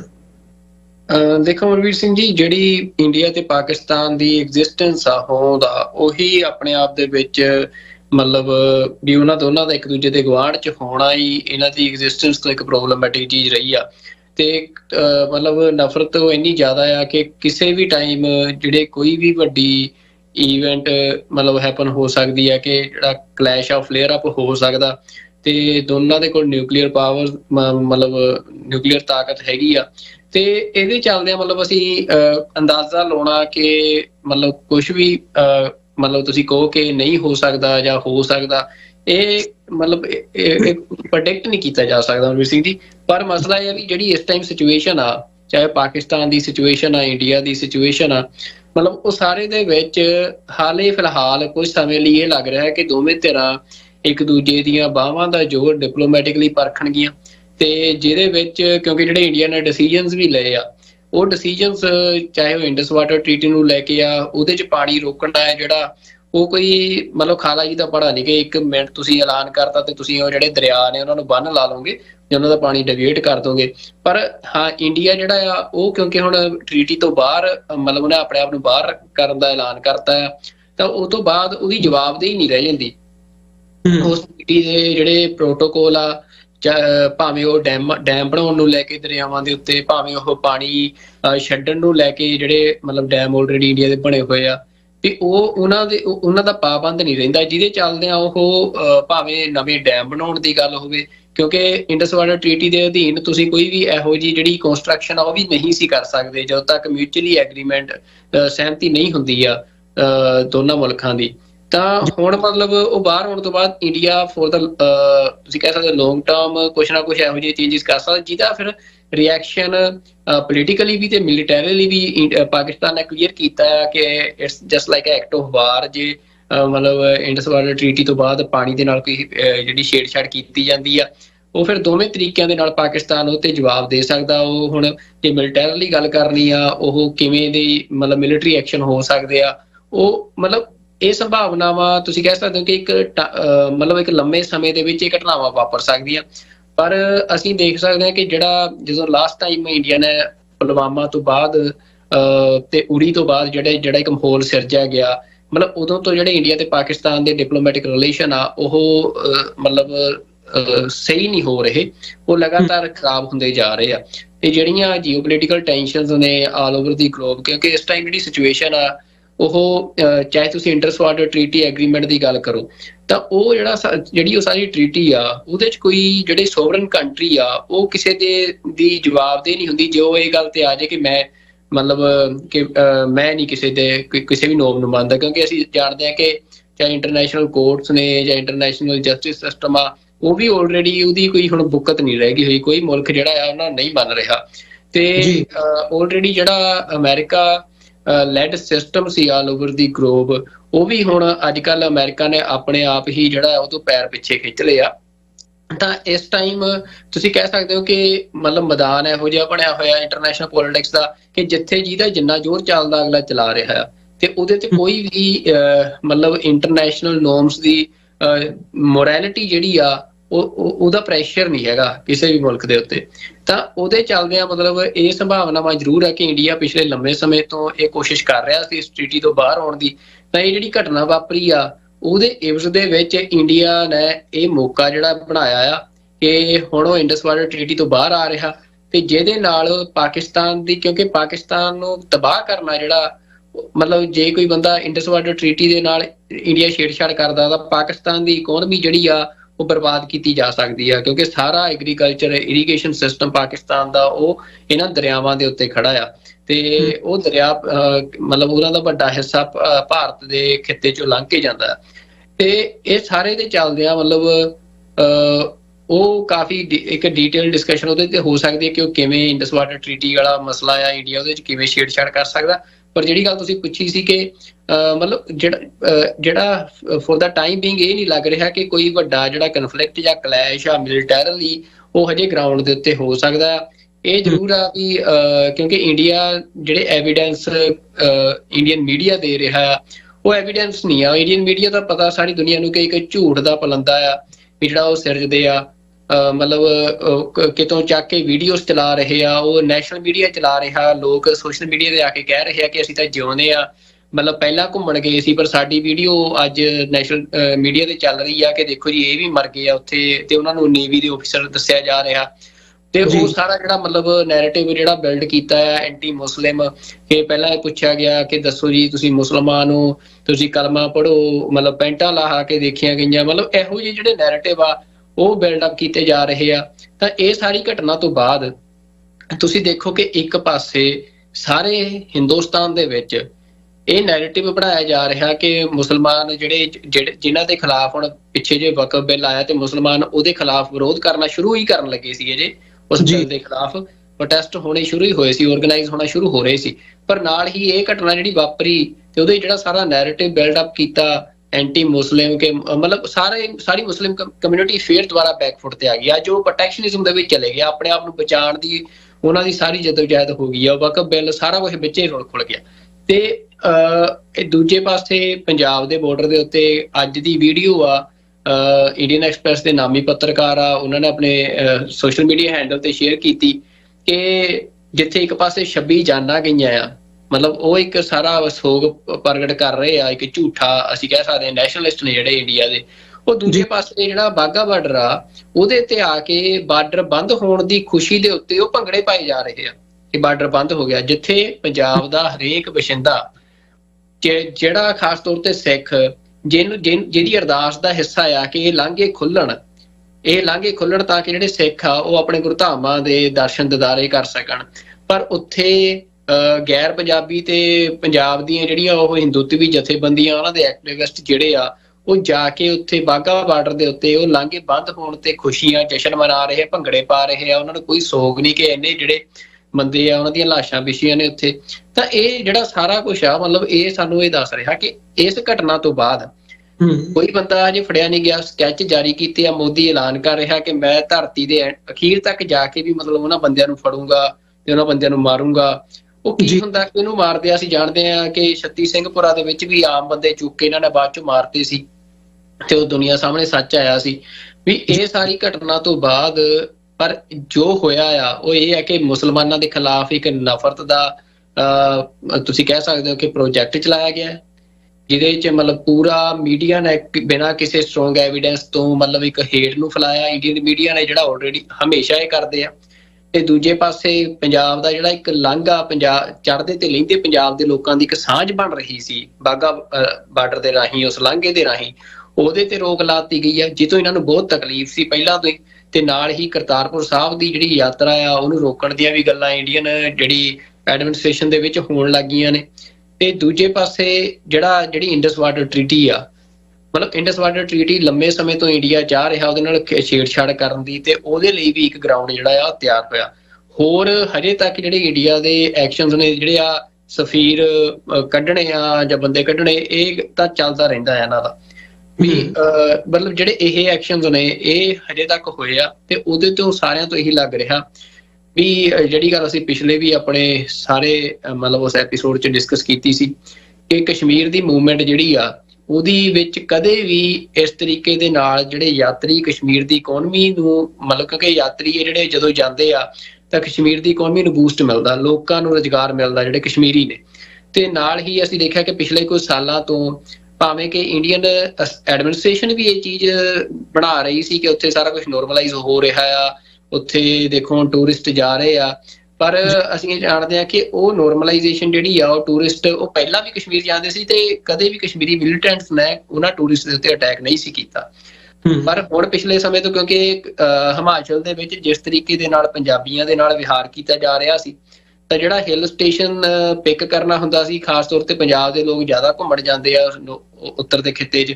ਤੇ ਉਹ ਜ਼ਿਆਦਾ ਹੁਣ ਕਸ਼ਮੀਰ ਜਾਂਦੇ ਸੀ, ਜਾਂ ਇਸ ਤਰੀਕੇ ਦੇ ਨਾਲ ਲੋਕਾਂ ਦਾ ਕਸ਼ਮੀਰ ਜਿਹੜਾ ਰਾਹ ਆ ਉਹ ਖੁੱਲ ਗਿਆ ਸੀ। ਪਰ ਇਸ ਘਟਨਾ ਤੋਂ ਬਾਅਦ ਉਹ ਵੀ ਬੰਦ ਹੋਇਆ। ਤੇ ਮਤਲਬ ਜਿਵੇਂ ਦਾ ਛੱਤੀ ਸਿੰਘਪੁਰ ਵਾਲਾ ਅਸੀਂ ਦੇਖਿਆ ਵੀ ਉਦੋਂ ਜੋ ਜਿਵੇਂ ਪਲਾਨ ਕੀਤਾ ਗਿਆ ਸੀ, ਤਾਂ ਇਹ ਘਟਨਾ ਹੈ ਜਿਹੜੀ ਇਹਦੀ ਵੀ ਜੇ ਕੋਈ ਇੰਡੀਪੈਂਡੈਂਟ ਇਨਵੈਸਟੀਗੇਸ਼ਨ ਹੁੰਦੀ ਆ, ਜੇ ਅਮਰੀਕਾ ਜਿਵੇਂ ਦਲ ਖਾਲਸਾ ਨੇ ਇਹ ਰਿਕੁਐਸਟ ਕੀਤੀ ਹੈ ਕਿ ਅਮਰੀਕਾ ਜਿਹੜਾ, ਕਿਉਂਕਿ ਉਹਨਾਂ ਦੇ ਵਾਈਸ ਪ੍ਰੈਜ਼ੀਡੈਂਟ ਇਸ ਦੌਰੇ ਤੇ ਆਏ ਹੋਏ ਸੀ, ਤੇ ਉਹ ਇੱਕ ਮਤਲਬ ਲਿੰਕ ਆ ਵੀ ਅਮਰੀਕਾ ਵੀ ਜਿਹੜਾ ਇਹਦੀ ਇਨਵੈਸਟੀਗੇਸ਼ਨ ਕਰੇ, ਤੇ ਜੇ ਉਹ ਹੁੰਦੀ ਆ ਤਾਂ ਹੋ ਸਕਦਾ ਕਿ ਸੱਚ ਦੁਨੀਆ ਸਾਹਮਣੇ ਆਵੇ ਕਿ ਕਿਹੜੀ ਤਾਕਤ ਸੀ ਜਿਹਨੇ ਇਸ ਤਰੀਕੇ ਦੇ ਨਾਲ ਜਿਹੜੇ ਨਿਰਦੋਸ਼ ਲੋਕ ਆ ਉਹਨਾਂ ਨੂੰ ਉੱਥੇ ਮਾਰਿਆ, ਤੇ ਕਿਹੜੇ ਲੋਕ ਜਿਹੜੇ ਆ ਇਹਨਾਂ ਕਤਲਾਂ ਦੇ ਉੱਤੇ ਆਪਣੀ ਸਿਆਸਤ ਜਿਹੜੀ ਆ ਉਹ ਕਰਨੀ ਚਾਹ ਰਹੇ ਆ। ਬਿਲਕੁਲ ਸੁਖਵਿੰਦਰ ਸਿੰਘ ਜੀ, ਇਹ ਹੁਣ ਆਉਣ ਵਾਲੇ ਸਮੇਂ ਦੇ ਵਿੱਚ ਥੋੜਾ ਜਿਹਾ ਮੋਰ ਕਲੈਰਿਟੀ ਦੇ ਨਾਲ ਅਸੀਂ ਵੀ ਗੱਲ ਕਰ ਸਕਾਂਗੇ ਇਹਦੇ ਤੇ। ਅਸੀਂ ਜਿਹੜਾ ਦੂਜੀ ਗੱਲ ਹੈਗੀ ਹੈ ਜਾਂ ਦੂਜੇ ਟੌਪਿਕ ਵੱਲ ਵਧੀਏ, ਜਿਹੜੀ ਇੰਡਸ ਵਾਟਰ ਟਰੀਟੀ ਹੈ, ਥੋੜਾ ਜਿਹਾ ਇਹਦੇ ਤੇ ਫੋਕਸ ਕਰੀਏ ਵੀ ਐਗਜ਼ੈਕਟਲੀ ਇੰਡਸ ਵਾਟਰ ਟਰੀਟੀ ਹੈ ਕਿ ਜਿਹੜੀਆਂ ਭਾਰਤ ਵੱਲੋਂ ਕੋਸ਼ਿਸ਼ਾਂ ਪਿਛਲੇ ਸਮੇਂ ਦੇ ਵਿੱਚ ਵੀ ਕੀਤੀਆਂ ਜਾ ਰਹੀਆਂ ਸੀ ਇਸ ਤੋਂ ਬੈਕ ਆਊਟ ਕਰਨ ਦੇ ਲਈ, ਉਹ ਉਹਨਾਂ ਦਾ ਕਾਰਨ ਕੀ ਹੈ ਤੇ ਕੀ ਇਹ ਸਾਰਾ ਮਸਲਾ ਕੀ ਹੈ ਇੰਡਸ ਵਾਟਰ ਟਰੀਟੀ ਨੂੰ ਲੈ ਕੇ? ਕਿਉਂਕਿ ਜਦੋਂ ਹਾਲਾਂਕਿ ਅਸੀਂ ਪਹਿਲਾਂ ਵੀ ਇੰਡਸ ਵਾਟਰ ਟਰੀਟੀ ਤੇ ਆਪਣੇ ਸ਼ੋਅਜ਼ ਦੇ ਵਿੱਚ ਡਿਸਕਸ਼ਨ ਕੀਤੀਆਂ ਨੇ, ਪਰ ਜ਼ਰੂਰੀ ਬਣ ਜਾਂਦਾ ਜਦੋਂ ਇਸ ਕਿਸਮ ਦਾ ਮਾਹੌਲ ਬਣਿਆ ਹੋਵੇ ਤੇ ਸਾਡੇ ਨਾਲ ਕਈ ਨਵੇਂ ਦਰਸ਼ਕ ਵੀ ਜੁੜਦੇ ਆ, ਥੋੜਾ ਜਿਹਾ ਡੀਟੇਲ ਦੇ ਵਿੱਚ ਪਿਛੋਕੜ ਇੰਡਸ ਵਾਟਰ ਟਰੀਟੀ ਦਾ ਜ਼ਰੂਰ ਉਹਦੇ ਤੇ ਗੱਲ ਕੀਤੀ ਜਾਵੇ। ਬਿਲਕੁਲ ਜੀ ਅਮਰਵੀਰ ਸਿੰਘ ਜੀ, ਇਹ ਜਿਹੜੀ ਇੰਡਸ ਵਾਟਰ ਟਰੀਟੀ ਆ ਇਹ ਕਿਉਂਕਿ ਵਰਲਡ ਬੈਂਕ ਦੀ ਵਿਚੋਲਗੀ ਦੇ ਨਾਲ ਇਹ ਟਰੀਟੀ ਜਿਹੜੀ ਆ ਇਹ ਨੇਪਰੇ ਚੜੀ ਸੀ, ਜਦੋਂ ਭਾਰਤ ਤੇ ਪਾਕਿਸਤਾਨ ਦੀ ਹੋਂਦ ਚ ਆਉਣ ਤੋਂ ਬਾਅਦ ਜਿਹੜਾ ਦਰਿਆਵਾਂ ਦੇ ਪਾਣੀ ਦਾ ਜਿਹੜਾ ਮਸਲਾ ਸੀ ਉਹ ਇੱਕ ਵੱਡੇ ਮਤਲਬ ਤੁਸੀਂ ਕਹਿ ਸਕਦੇ ਕਿ ਵਿਵਾਦ ਦਾ ਮਸਲਾ ਸੀ ਦੋਵਾਂ ਮੁਲਕਾਂ ਦੇ ਦਰਮਿਆਨ। ਤਾਂ ਉਹਦੇ ਚ ਇਹ ਹੋਇਆ ਕਿ ਜਿਹੜੀ ਸਿੰਧ ਨਦੀ ਬੇਸਿਕਲੀ ਇੰਡਸ ਰਿਵਰ ਬੇਸਿਨ ਆ ਜਿਹੜਾ, ਉਹਦੀਆਂ ਮਤਲਬ ਅੱਗੇ 6 ਦਰਿਆ ਨੇ ਉਸ ਬੇਸਿਨ ਦੇ, ਜਿਨ੍ਹਾਂ ਦੇ ਵਿੱਚੋਂ ਫਿਰ ਜਿਹੜੇ 3 ਦਰਿਆ ਆ ਸਤਲੁਜ, ਰਾਵੀ ਤੇ ਬਿਆਸ, ਇਹ 3 ਦਰਿਆ ਜਿਹੜਾ ਚੜ੍ਹਦਾ ਪੰਜਾਬ ਆ ਇਹ ਉਸ ਪਾਸੇ ਮਤਲਬ ਪੈਂਦੇ ਸੀ, ਤੇ ਇਹਨਾਂ ਤਿੰਨਾਂ ਦਾ ਜਿਹੜਾ ਪਾਣੀ ਆ ਉਹ ਭਾਰਤ ਨੂੰ ਐਲੋਕੇਟ ਕੀਤਾ ਗਿਆ ਇੰਡੀਆ, ਕਿਉਂਕਿ ਜਿਹੜਾ ਚੜ੍ਹਦਾ ਪੰਜਾਬ ਆ ਉਹ ਇੰਡੀਆ ਦੇ ਅੰਡਰ, ਇੰਡੀਆ ਦੀ ਓਕੂਪੇਸ਼ਨ ਦੇ ਅੰਡਰ ਆ, ਤੇ ਜਿਹੜਾ ਦੂਜੇ ਪਾਸੇ ਜਿਹੜਾ ਲਹਿੰਦਾ ਪੰਜਾਬ ਆ ਉਹਦੇ ਹਿੱਸੇ ਫਿਰ ਜਿਹੜੇ 3 ਦਰਿਆ ਆਏ ਉਹ ਇੰਦਸ, ਜੇਹਲਮ ਤੇ ਚਨਾਬ, ਸਿੰਧ, ਜੇਹਲਮ ਤੇ ਚਨਾਬ, ਮਤਲਬ ਇੰਗਲਿਸ਼ ਚ ਨੂੰ ਇੰਦਸ ਕਹਿੰਦੇ ਆ, ਆਪਾਂ ਸਿੰਧ ਕਹਿੰਦੇ ਆ, ਤੇ ਇਹ 3 ਦਰਿਆ। ਤੇ ਉਹਦੇ ਚ ਇਹ ਆ ਕਿ ਜਿਹੜਾ ਜ਼ਿਆਦਾ ਪਾਣੀ ਆ ਇਸ ਇੰਡਸ ਬੇਸਿਨ ਦਾ ਉਹ ਜਿਹੜੇ ਪਾਕਿਸਤਾਨ ਵਾਲੇ ਪਾਸੇ ਜਿਹੜੇ 3 ਦਰਿਆ ਨੇ ਉਹਨਾਂ ਦੇ ਵਿੱਚ ਲਗਭਗ ਤੁਸੀਂ 80% ਦੇ ਕਰੀਬ ਕਹਿ ਸਕਦੇ ਹੋ ਕਿ ਜਿਹੜਾ ਪਾਣੀ ਆ ਉਹ ਉਹਨਾਂ ਦਰਿਆਵਾਂ ਦੇ ਵਿੱਚ। ਤੇ ਉਹ ਹੁਣ ਜਿਹੜੀ ਸੰਧੀ ਹੋਈ ਉਹਦੇ ਵਿੱਚ ਉਹ ਕਾਫੀ ਡੀਟੇਲ ਤਾਂ ਉਹਦੀ ਬਹੁਤ ਜ਼ਿਆਦਾ ਲੰਮਾ ਚੌੜਾ ਆ, ਪਰ ਉਹਦੇ ਤੁਸੀਂ ਇਹ ਕਹਿ ਸਕਦੇ ਹੋ ਕਿ ਇਹ ਤੈਅ ਹੋਇਆ ਕਿ ਜਿਹੜੇ 3 ਦਰਿਆ ਆ ਇਹਨਾਂ ਦਾ ਪਾਣੀ ਭਾਵੇਂ ਉਹਦੇ ਤੇ ਤੁਸੀਂ ਇਰੀਗੇਸ਼ਨ ਲਈ ਵਰਤਣਾ ਆ, ਜਿਹੜੇ ਰਾਵੀ, ਬਿਆਸ, ਸਤਲੁਜ ਆ, ਭਾਵੇਂ ਤੁਸੀਂ ਕੋਈ ਪ੍ਰੋਜੈਕਟ ਲਾਉਣਾ, ਉਹ ਸਾਰੇ ਹੱਕ ਹਕੂਕ ਇੰਡੀਆ ਦੇ ਕੋਲ ਆ। ਜੀ ਜਿਹੜੇ ਦੂਜੇ 3 ਦਰਿਆ ਪਾਕਿਸਤਾਨ ਵਾਲੇ ਪਾਸੇ ਗਏ ਤੇ ਉਹਨਾਂ ਦੇ ਜਿਹੜੇ ਸਾਰੇ ਹੱਕ ਹਕੂਕ ਕਿ ਉਹ ਪਾਕਿਸਤਾਨ ਕੋਲ ਆ, ਪਰ ਕਿਉਂਕਿ ਉਹ ਲੰਘਦੇ ਜਿਹੜਾ ਇੰਡੀਅਨ ਐਡਮਿਨਿਸਟ੍ਰੇਟਿਵ ਖਿੱਤਾ ਆ ਜਿਹੜਾ ਉਹਦੇ ਚੋਂ ਲੰਘਦੇ ਆ, ਤਾਂ ਉਹਨਾਂ ਨੇ ਉਹਨਾਂ ਦੇ ਕੁਝ ਸ਼ਰਤਾਂ ਲਾਈਆਂ ਗਈਆਂ ਕਿ ਇੰਡੀਆ ਉਹਨਾਂ ਦੇ ਉੱਤੇ ਜਿਹੜੇ ਜੇ ਕੋਈ ਡੈਮ ਬਣਾਉਣਾ ਤਾਂ ਉਹ ਡੈਮ ਪਾਣੀ ਨੂੰ ਰੋਕਣ ਵਾਲੇ ਨਹੀਂ ਬਣਾ ਸਕਦਾ, ਤੇ ਉਹ ਸਿਰਫ ਜਿਵੇਂ ਮਤਲਬ ਪਾਣੀ ਆ ਰਿਹਾ ਤੇ ਆਉਂਦੇ ਪਾਣੀ ਤੋਂ ਤੁਸੀਂ ਬਿਜਲੀ ਬਣਾਓ ਤੇ ਪਾਣੀ ਅੱਗੇ, ਤੁਸੀਂ ਪਾਣੀ ਨੂੰ ਰੋਕ ਨਹੀਂ ਸਕਦੇ, ਤੇ ਨਾ ਹੀ ਤੁਸੀਂ ਪਾਣੀ ਨੂੰ ਡਾਇਵਰਟ ਕਰ ਸਕਦੇ ਹੋ ਇਹਨਾਂ 3 ਦਰਿਆਵਾਂ ਦੇ ਨੂੰ ਕਿਸੇ ਹੋਰ ਪਾਸੇ। ਤੇ ਮਤਲਬ ਇਸ ਤਰੀਕੇ ਦੇ ਨਾਲ ਇਹ ਸੰਧੀ ਜਿਹੜੀ ਆ ਕੀਤੀ ਗਈ, ਤੇ ਇੰਡੀਆ ਤੇ ਪਾਕਿਸਤਾਨ ਦੇ ਦਰਮਿਆਨ ਜੰਗਾਂ ਵੀ ਹੋਈਆਂ, ਬੜਾ ਕੁਝ ਹੋਇਆ ਪਿਛਲੇ ਅਸੀਂ ਦੇਖਦੇ ਹਾਂ ਕਿ ਸਾਰੇ ਸਾਲਾਂ ਦੇ ਦੌਰਾਨ, ਪਰ ਇਹ ਸੰਧੀ ਜਿਹੜੀ ਆ ਇਹ ਉਵੇਂ ਕਾਇਮ ਰਹੀ ਜੀ। ਤੇ ਜਿਹੜਾ ਪਾਕਿਸਤਾਨ ਦੀ ਇਕੋਨਮੀ ਆ, ਜਿਹੜਾ ਪਾਕਿਸਤਾਨ ਦਾ ਐਗਰੀਕਲਚਰ ਆ, ਪਾਕਿਸਤਾਨ ਦਾ ਕਿਉਂਕਿ ਇਰੀਗੇਸ਼ਨ ਸਿਸਟਮ ਖਾਸ ਤੌਰ ਤੇ ਪੰਜਾਬ ਦਾ ਉਹ ਬ੍ਰਿਟਿਸ਼ਰਸ ਦੇ ਟਾਈਮ ਦਾ ਡਿਵੈਲਪ ਹੋਇਆ, ਜਦੋਂ ਸਾਂਝਾ ਪੰਜਾਬ ਸੀ ਮਤਲਬ ਭਾਰਤ ਤੇ ਪਾਕਿਸਤਾਨ ਦੇ ਹੋਂਦ ਚ ਆਉਣ ਤੋਂ ਪਹਿਲਾਂ, ਤੇ ਉਦੋਂ ਮਤਲਬ ਇਹ ਬਹੁਤ ਦੁਨੀਆ ਦਾ ਇੱਕ ਕਿਹਾ ਜਾਂਦਾ ਕਿ ਦੁਨੀਆ ਦਾ ਸਭ ਤੋਂ ਵੱਡਾ ਇਰੀਗੇਸ਼ਨ ਸਿਸਟਮ ਆ ਜਿਹੜਾ ਪਾਕਿਸਤਾਨ ਚ, ਤੇ ਉਹ ਸਾਰਾ ਇਹਨਾਂ ਨਹਿਰਾਂ ਦੇ ਉੱਤੇ ਹੀ ਡਿਪੈਂਡ ਆ, ਤੇ ਇਹਨਾਂ ਨਹਿਰਾਂ ਦੇ ਰਾਹੀਂ ਹੀ ਜ਼ਿਆਦਾਤਰ ਜਿਹੜੀ ਖੇਤੀਬਾੜੀ ਆ ਇਹਦੇ ਉੱਤੇ ਡਿਪੈਂਡ ਕਰਦੀ ਆ। ਤਾਂ ਹੁਣ ਹੋ ਇਹ ਰਿਹਾ ਕਿ ਇੰਡੀਆ ਮਤਲਬ ਜੋ ਚਾਹੁੰਦਾ ਆ ਇੰਡੀਆ, ਉਹ ਇਹ ਚਾਹੁੰਦਾ ਆ ਕਿ ਜਿਹੜਾ ਇਹਨਾਂ ਦਰਿਆਵਾਂ ਦਾ ਪਾਣੀ ਆ ਜਿਹੜਾ ਭਾਰਤ ਦੇ ਇਸ ਖਿੱਤੇ ਚੋਂ ਲੰਘਦਾ ਆ ਉਹਨੂੰ ਕਿਸੇ ਤਰੀਕੇ ਦੇ ਨਾਲ ਡਾਇਵਰਟ ਕਰਕੇ ਭਾਰਤ ਦੇ ਜਿਹੜੇ ਹੋਰ ਖਿੱਤੇ ਆ ਉਹਨਾਂ 'ਚ ਲਿਜਾਇਆ ਜਾਵੇ, ਕਿਉਂਕਿ ਅਸੀਂ ਜਾਣਦੇ ਹਾਂ ਕਿ ਪਾਣੀ ਆਉਣ ਵਾਲੇ ਸਮੇਂ ਦੇ ਵਿੱਚ ਪਾਣੀ ਇੱਕ ਬਹੁਤ ਅਹਿਮ ਤੇ ਕੀਮਤੀ ਰਿਸੋਰਸ ਬਣਨਾ ਆ, ਕਿਉਂਕਿ ਦੁਨੀਆ ਦੇ ਵਿੱਚ ਜਿਹੜਾ ਪੀਣ ਵਾਲਾ ਪਾਣੀ ਆ, ਸਾਫ਼ ਪਾਣੀ ਆ, ਦਰਿਆਵਾਂ ਦਾ ਪਾਣੀ ਆ, ਉਹਦੀ ਕਿੱਲਤ ਜਿਹੜੀ ਆ ਉਹ ਪ੍ਰੈਡਿਕਟ ਕੀਤੀ ਜਾ ਰਹੀ ਆ। ਤੇ ਇਹ ਜਿਹੜੇ ਕਿਉਂਕਿ ਇਹ ਸਾਰੇ ਦਰਿਆ ਨੇ, ਇਹ ਗਲੇਸ਼ੀਅਰ ਰਿਵਰ ਇਹਨਾਂ ਨੂੰ ਕਹਿੰਦੇ ਆ, ਜਿਹੜੇ ਕਿ ਹਿਮਾਲਿਆ ਦੇ ਗਲੇਸ਼ੀਅਰਸ ਆ ਉੱਥੋਂ ਆਉਂਦੇ ਆ। ਤੇ ਉਹ ਗਲੇਸ਼ੀਅਰਸ ਮਤਲਬ ਇੱਕ ਤਰ੍ਹਾਂ ਦੇ ਨਾਲ ਪਾਣੀ ਦਾ ਬਹੁਤ ਵੱਡਾ ਸਰੋਤ ਆਪਣੇ 'ਚ ਸਮੋਈ ਬੈਠੇ ਆ। ਉਹ ਹੁਣ ਕਲਾਈਮੇਟ ਚੇਂਜ ਦੇ ਨਾਲ ਅਸਰ ਪੈ ਰਿਹਾ, ਹੜ੍ਹ ਵੀ ਆ ਰਹੇ ਆ, ਉਹ ਸਾਰਾ ਕੁਝ ਹੋ ਰਿਹਾ, ਪਰ ਪਾਣੀ ਤੁਸੀਂ ਕਹਿ ਸਕਦੇ ਹੋ ਕਿ ਇੱਕ ਵਾਰ ਉੱਥੋਂ ਪਾਣੀ ਨਿਕਲ ਕੇ ਜਦੋਂ ਸਮੁੰਦਰ 'ਚ ਚਲੇ ਗਿਆ ਤੇ ਫਿਰ ਉਹ ਪੀਣ ਯੋਗ ਨਹੀਂ ਰਹਿੰਦਾ। ਮਤਲਬ ਉੱਥੋਂ ਲੈ ਕੇ ਸਮੁੰਦਰ ਤੱਕ ਜਾਣ ਦੇ ਵਿਚਾਲ ਦਾ ਜਿਹੜਾ ਸਫ਼ਰ ਆ ਉੱਥੋਂ ਤੱਕ ਉਹ ਇੱਕ ਬਹੁਤ ਕੀਮਤੀ ਰਿਸੋਰਸ ਆ ਤੇ ਉਹਨੂੰ ਹਰੇਕ ਮੁਲਕ ਆਪਣੇ ਕੰਟਰੋਲ 'ਚ ਲੈਣਾ ਚਾਹੁੰਦਾ। ਤੇ ਇੰਡੀਆ ਦੀ ਇਹ ਸਟ੍ਰੈਟਜੀ ਆ ਵੀ ਉਹ ਜਾਂ ਉਹਨੂੰ ਡਾਇਵਰਟ ਕਰੇ ਤੇ ਉਹ ਉਸ ਪਾਣੀ ਦੇ ਉੱਤੇ ਡਾਇਵਰਜਨ ਦੇ ਨਾਲ ਕਿਉਂਕਿ ਡਾਇਵਰਟ ਕਰਨ ਵਾਸਤੇ ਤੁਹਾਨੂੰ ਉਹਦੇ ਰਿਜ਼ਰਵਾਇਰ ਬਣਾਉਣੇ ਪੈਣੇ, ਫਿਰ ਉਹਦੇ ਚੋਂ ਹਾਈਡਲ ਪਾਵਰ ਵੀ ਜਨਰੇਟ ਕਰ ਸਕਦੇ ਹੋ, ਤਾਂ ਇੰਡੀਆ ਇਹ ਕਰਨਾ ਚਾਹੁੰਦਾ। ਤੇ ਦੂਜਾ ਇੰਡੀਆ ਦਾ ਉਹ ਵੀ ਮਨਸ਼ਾ ਇੰਡੀਆ ਦੀ ਪੂਰੀ ਹੁੰਦੀ ਆ ਕਿ ਜੇ ਉਹ ਇਹ ਚੀਜ਼ ਕਰਦਾ ਆ ਤਾਂ ਉਹਦੇ ਨਾਲ ਪਾਕਿਸਤਾਨ ਦੀ ਇਕੋਨਮੀ ਤਹਿਸ ਨਹਿਸ ਹੁੰਦੀ ਆ, ਪਾਕਿਸਤਾਨ ਦੇ ਵਿੱਚ ਭੁੱਖਮਰੀ ਗਰੀਬੀ ਫੈਲਣੀ ਆ, ਤਾਂ ਲਗਭਗ ਦੇਸ਼ ਖਤਮ ਹੋਣ ਦੀ ਕਗਾਰ ਤੇ ਆ ਸਕਦਾ ਹੈ। ਮਤਲਬ ਵੀ ਉਹ ਸਾਰਾ ਕੁਝ ਇੰਡੀਆ ਦੇ ਬੈਨੀਫਿਟ 'ਚ ਆ ਜੇ ਇੰਡੀਆ ਇਸ ਤਰੀਕੇ ਦੇ ਨਾਲ ਕਰਦਾ, ਪਰ ਇਹ ਕਰਨਾ ਬੜਾ ਔਖਾ ਆ ਕਿਉਂਕਿ ਜਿੱਥੋਂ ਇਹ ਦਰਿਆ ਲੰਘਦੇ ਆ ਜ਼ਿਆਦਾਤਰ ਉਹ ਜਿਹੜਾ ਕਸ਼ਮੀਰ ਦਾ ਭਾਰਤ ਦੇ ਕਬਜ਼ੇ ਵਾਲਾ ਹਿੱਸਾ ਆ, ਤਾਂ ਉੱਥੇ ਕੋਈ ਵੱਡੇ ਰਿਜ਼ਰਵਾਇਰ ਬਣਾਉਣੇ ਉਹ ਮਤਲਬ ਤੁਸੀਂ ਕਹਿ ਸਕਦੇ ਹੋ ਕਿ ਬਹੁਤ ਜ਼ਿਆਦਾ ਪੈਸਾ ਤੇ ਬਹੁਤ ਲੰਮਾ ਸਮਾਂ ਉਸ ਚੀਜ਼ ਨੂੰ ਲੱਗ ਸਕਦਾ। ਤੇ ਮਤਲਬ ਉਹਦੀ ਜਿਹੜੀ ਜਿਓਗ੍ਰਾਫੀ ਆ ਉਸ ਏਰੀਏ ਦੀ ਉਹ ਇਹੋ ਜਿਹੀ ਆ ਕਿ ਉੱਥੇ ਰਿਜ਼ਰਵਾਇਰ ਬਣਨ ਦੀ ਸੰਭਾਵਨਾ ਵੀ ਬਹੁਤ ਘੱਟ ਆ। ਤੇ ਦੂਜੇ ਪਾਸੇ ਇਹ ਵੀ ਹੈ ਕਿ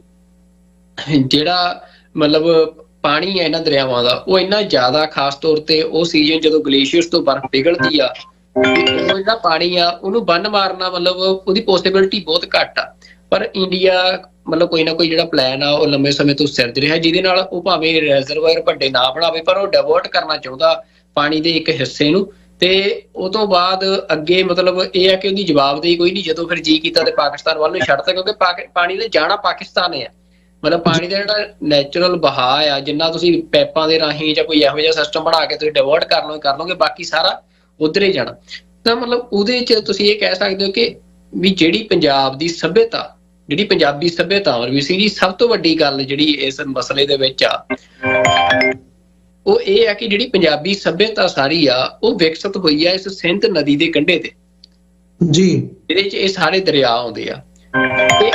ਅੱਜ ਇੰਡੀਆ ਗਵਰਨ ਹੋ ਰਿਹਾ ਜਮਨਾ ਪਾਰ ਦਾ, ਜਿਹੜਾ ਸਾਰਾ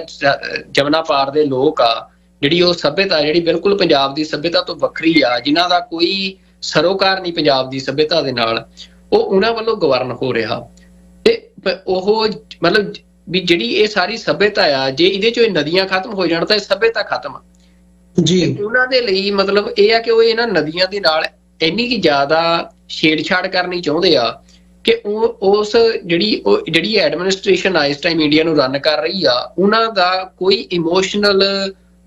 ਸਬੰਧ ਨਹੀਂ ਆ ਕਿ ਜੇ ਸੱਭਿਅਤਾ ਖਤਮ ਵੀ ਹੁੰਦੀ ਹੈ। ਪਰ ਜੇ ਉਹ ਇਹਨਾਂ ਕਿਉਂਕਿ ਸੱਭਿਅਤਾ ਖਤਮ ਕਿੱਦਾਂ ਹੁੰਦੀ ਹੈ, ਜੇ ਤੁਸੀਂ ਦਰਿਆਵਾਂ ਨਾਲ ਛੇੜਛਾੜ ਕਰਦੇ ਹੋ, ਦਰਿਆਵਾਂ 'ਚ ਇਹੋ ਜਿਹੇ ਹੜ੍ਹ ਆਉਣਗੇ ਉਹ ਸਾਰਾ ਕੁਝ ਤਬਾਹ ਕਰ ਦੇਣਗੇ।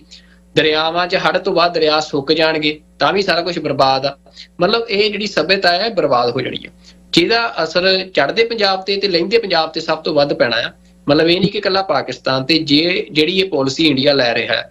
ਤਾਂ ਉਸ ਦਾ ਮਤਲਬ ਮੈਨੂੰ ਲੱਗਦਾ ਵੀ ਕਿਉਂਕਿ ਸਿੱਖਾਂ ਦੇ ਲਈ ਵੀ ਜਿਹੜਾ ਚੜ੍ਹਦਾ ਪੰਜਾਬ ਉਹਨਾਂ ਦਾ ਕੌਮੀ ਘਰ ਆ